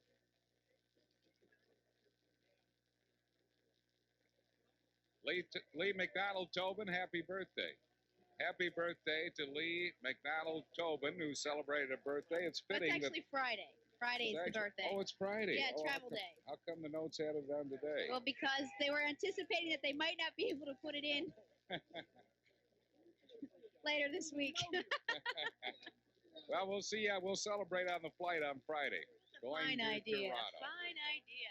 Lee, who's in the public relations department, does a sensational job. And, yeah. All right, we'll be back with the clubhouse celebration right after we pause for these messages. You've been listening to the 1993 National League Championship Series featuring the Philadelphia Phillies and the Atlanta Braves on Oldies 1210 WOGL. Today's game was sponsored by Amoco. You expect more from a leader. By your local Chrysler Plymouth dealers. By the Cintas Corporation, the uniform people. By your Cadillac Super Network dealer. By Hatfield Quality Meats, Families Trust Hatfield. By Janney Montgomery Scott, providing a full line of investment services since 1832. By Keystone AAA, a division of AAA Mid-Atlantic. By MAB Paints. Since 1899, MAB is quality you can see. By Ford Parts and Service Division and your Quality Plus Ford dealer. Quality care where the quality continues. By Pennsylvania Pork Producers. Pork, the other white meat. By Sears Brand Central, the brands you want at the store you trust. By U.S. Air. Everything they do, U.S. Air begins with you. By 7-Eleven. Oh, thank heaven for 7-Eleven. By Bell Atlantic Mobile Systems. By Acme. Check it out, Acme style. By your better Buick dealer. By Rolling Rock. Premium beer from the Mountain Springs to you, same as it ever was. By Rite Aid Pharmacies and Gillette, there's a Rite Aid near you. By your Tri-State Toyota dealer. You'll love what they do for you, Toyota. By the Genesee Brewing Company. Jenny Beer and Jenny Light. For people like you, it's Jenny. And by your local Chevrolet Geo dealers. Now stay tuned for the Rolling Rock Star of the Game show, coming up next on the exclusive home of the NL East champion Phillies, Oldies 1210 WOGL. Once upon a time, there were these 7 dwarfs who, upon returning home from a tough day in the mountains, found some dame with a profound sleeping disorder snoozing in their bed. And no matter how hard they tried, they couldn't wake. They tickled her feet and put her hand in a bucket of warm water, but to no avail. Then one of the dwarfs remembered a guy 200 miles away who specialized in this sort of thing. So they loaded this lady, who they affectionately call Snow White, in the back of their Chevy S Blazer Tahoe LT 4x4. And they set out through the countryside to find a wake-up artist. And it was a pretty uneventful trip, too, because their Blazer Tahoe LT was built that way, with standard 4-wheel anti-lock brakes, shift-on-the-fly Insta-Track, and the biggest standard V6 engine in its class. Anyway, as it turned out, that guy 200 miles away woke up Snow White, then billed the dwarfs $100. But that was okay, because the dwarfs would have paid just about anything to be able to walk around their house in their underwear again. Chevy Blazer, the vehicle that originated the species. Ed, how you doing? Hey, terrific, Joe. I need some of that 200 primer. Just came in. A paint store can seem like a pretty intimidating place. Morning, bud. Hi, Jer. You got any red cedar Alkenstain? I do, but I got some polyurethane I want you to look at, too. Come on over here. There's so much to learn. It's hard to know where to begin. John, what can I do for you? Oh, just some brushes today. They're 2-inch sash, nylon polyester if you got them. I got them. Which is why you should start every job at Sherwin-Williams. And can I help you, sir? Just tell us what you want to do, and we'll tell you how to do it right. Hi, could you tell me what kind of paint should I use in my new window shutters? Now, you don't have to be a professional painter to shop at a Sherwin-Williams store. You just have to want to paint like one. Window shutters? That's a good question. I'd recommend Super Paint. Have you primed it yet? I don't know. Primed. We're going to need primer, too. Why don't you come along? There's only one paint this good, and there's only one place you can get it. The pros know. Ask Sherwin-Williams. This is Don Cannon, inviting you to join me tomorrow morning for Cannon in the Morning. We've got the greatest oldies of all time, plus news, weather, and traffic on AM and FM, the stations you sing along to, WOGL Philadelphia. One morning, Annie Taylor opened her kitchen door and dropped an empty soda bottle into her recycling can. The simplest of acts, but amazingly the bottle bounced and began to fly above the trees, over the Burnett's roof, where it circled their antenna and changed its shape, becoming as fat as a mayonnaise jar. Incredible. Annie gasped as it careened over the Keene's chimney, then past the Williamsons' bedroom window, where it took the shape of a ketchup bottle. Whoa! Annie marveled as it disappeared behind the high school, only to reemerge in its original form, coming right at her. Yikes! Annie, a spry 5'2", jumped up and snagged the flying bottle out of the air. Gotcha. Was it made from some special magical material? Bewildered, she turned it over, and her eyes fell on these words. Made from recycled materials. Annie could only smile. She was headed for the market that morning and promised herself to check every label. The Pennsylvania Department of Environmental Resources would like to thank all of you who make recycling work.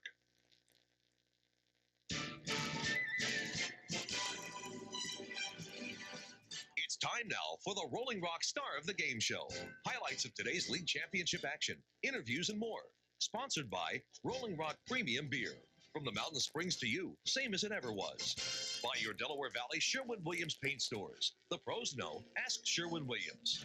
By Sir Speedy, the business printers. Over 45 locations in the Phillies listening area. By your Tri-State Toyota dealer. I love what you do for me, Toyota. And by U.S. Healthcare. Keeping America healthy is what they're all about.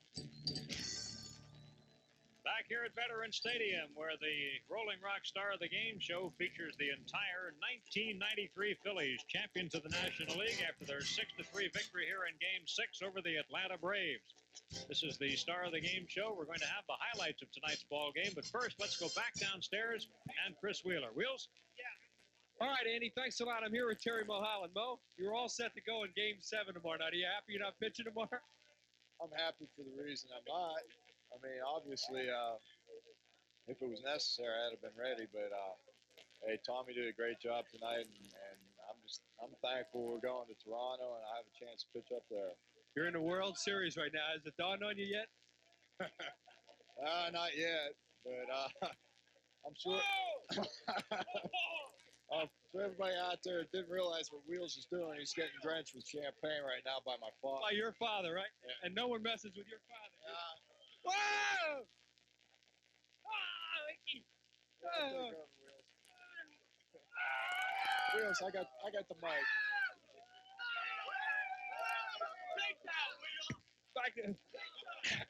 I think we just lost it. Oh, I think it's gone, John.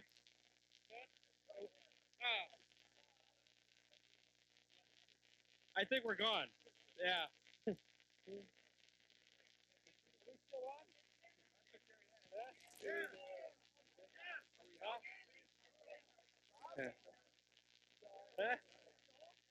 Are we off? Are we still? Hey, Mo, come on back here a minute. We might as well try and finish this thing. Tell me what it's like. Tell me what. Mo, tell me what it's like playing with this bunch all year. Well, as you recall the other night on the bus after we got back from Atlanta, Wheels, I pretty much described this team in little short terms. We're like an old piece of chewed up bubble gum that somebody threw on the ground, and you don't really notice us until you step on us.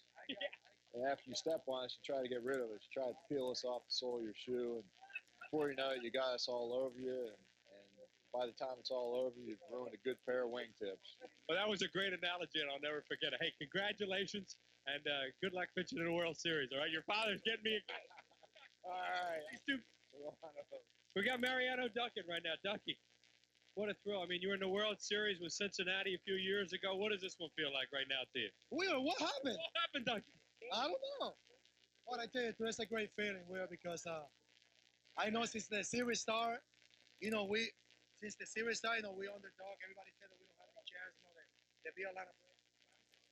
You know why? Because I've been there before. In 1990, everybody said that we don't have a chance. We walk on 8, and we sweep those guys in 4 straight games. We just showed to a lot of people run, because we that kind of ball club that no matter what, how good team we have, we just go down and show that one in the field. Ducky, how tough was it to beat a team as good as the Atlanta Braves with those 4 starters they have? I tell you the truth, it's really tough, because anytime when you face, a ball club like Atlanta Braves, they have, 4 guys that win 75 games altogether. That's really tough, because, and besides that, those guys have, one of the best, hitting ball club. They have some 3 guys that hit, more than 125 home runs. That's very tough to beat those guys, but we always believe in ourselves. We never give up. There's something about my ball club. We never give up. We always come to the field thinking, we can take the W, and that's exactly what happened. Duck, one more thing before we let you go. You've been banged up a little bit with the rib cage. You got the night off tonight. You won't play tomorrow, of course. Travel day and all that. Do you need a little bit of time to get ready? What I think that after we win today, and tomorrow we have it off, and Friday, we have it off. I think that it's be pretty good for my rib cage, because I think by Saturday I'll be ready, because one of the reasons that you have to give a lot of credit, to Jim Fregosi. He's playing Mickey today because, he's hitting good against Ray Matters. He's been tough against me my whole career, and he knows that I put it on my rib cage. He's just that kind of guy that he knows the series is 3-2, and he's thinking about if we lost today, I be in the lineup tomorrow because Glavin's supposed to pitch tomorrow. But I'm so glad everything is over. There's no tomorrow. We're the champion. See you in Toronto. Nice going. Okay, man. Ricky Jordan. Ricky Jordan's with us right now. Ricky, come here. Ricky, you had a strange season for you. I mean, you were the good soldier, but you did such a good job whenever you were used. What does it feel like to you, even though you didn't play all year, to be a part of all this? Well, it was a tough season, like you said, but, Wills, I think this compensates for it. I think everybody on this team had a role, and Jimmy used us all to that role, and we didn't gripe and pout about it. I think there's a few guys on here could have griped and pout about it, but, it's just a special feeling. I think we knew once we got going here early in the year that this was something special. There was no reason to gripe about it. Just keep gelling, and look what happened. Do you think with these American League games coming up, maybe Ricky Jordan could be a DH? I think I got a good shot at it, Wills. We got a couple other guys who might get a shot at it, too, being that they got all right-handed pitchers. Inky might get a shot at it, or Chamberlain, too, but I'm hoping I get one of those days, too, to get some swings. What's this feel like? I mean, as a little kid growing up and you want to be a ball player and everything, to be going to the World Series. It feels great. I mean, you dream about making it to the major leagues as a little kid, and you see guys play their whole career not even making it to the playoffs. Now you make it to the World Series. This feels great, and I just can't be more happy for the Philadelphia people here. It's been a long time coming. Ricky, congratulations. I'm really happy for you. All right, thanks, Will. Ben Rivera's here. All right, Ben, before we get out of here, Ben, congratulations. You had a terrific year for the Phillies. You won a lot of ball games, and you're going to the World Series. Tell us what it feels like. Well, I mean, right now I feel like, I don't know how to explain, but I feel pretty good because, the way the guys played their series and we beat the team, that wasn't my old team, and, I'm happy about it. What's it like to beat you? You just mentioned you're an ex-Atlanta Brave. Tommy's an ex-Atlanta Brave. Do you get a little bit more satisfaction out of that? Yeah, because, we never get the chance over there, and we coming over here with the Phillies, and we get the chance, and then we, we win games, and I mean, you can, I feel great, like, I don't know how to explain, but I feel good. Well, congratulations to you. You had a great year, and good luck in the World Series, big boy. That's all right. Okay. Bill Giles, president of the Phillies, is over here with us right now. Bill, I saw you lugging that hardware around that big trophy. What was that like tonight, fun? Yeah, it was more fun than ever because it's been 10 hard years getting back there, and it's named after my dad. And it's nice to beat a team that I consider the best team in baseball. At least team with the best talent. I think our team is really a team, unselfish and a lot of gamers and a lot of guts, and they just play together. And it was, I think, the most rewarding season I've ever been through, and we've had some winners. How about those games in Atlanta to get here? Well, I tell you, yesterday I was kind of I have never been so sunk in my life after those 2 gut-wrenching wins in Atlanta, and the 2-1 win, the 4-3 win in Atlanta. Really, I almost died of a heart attack.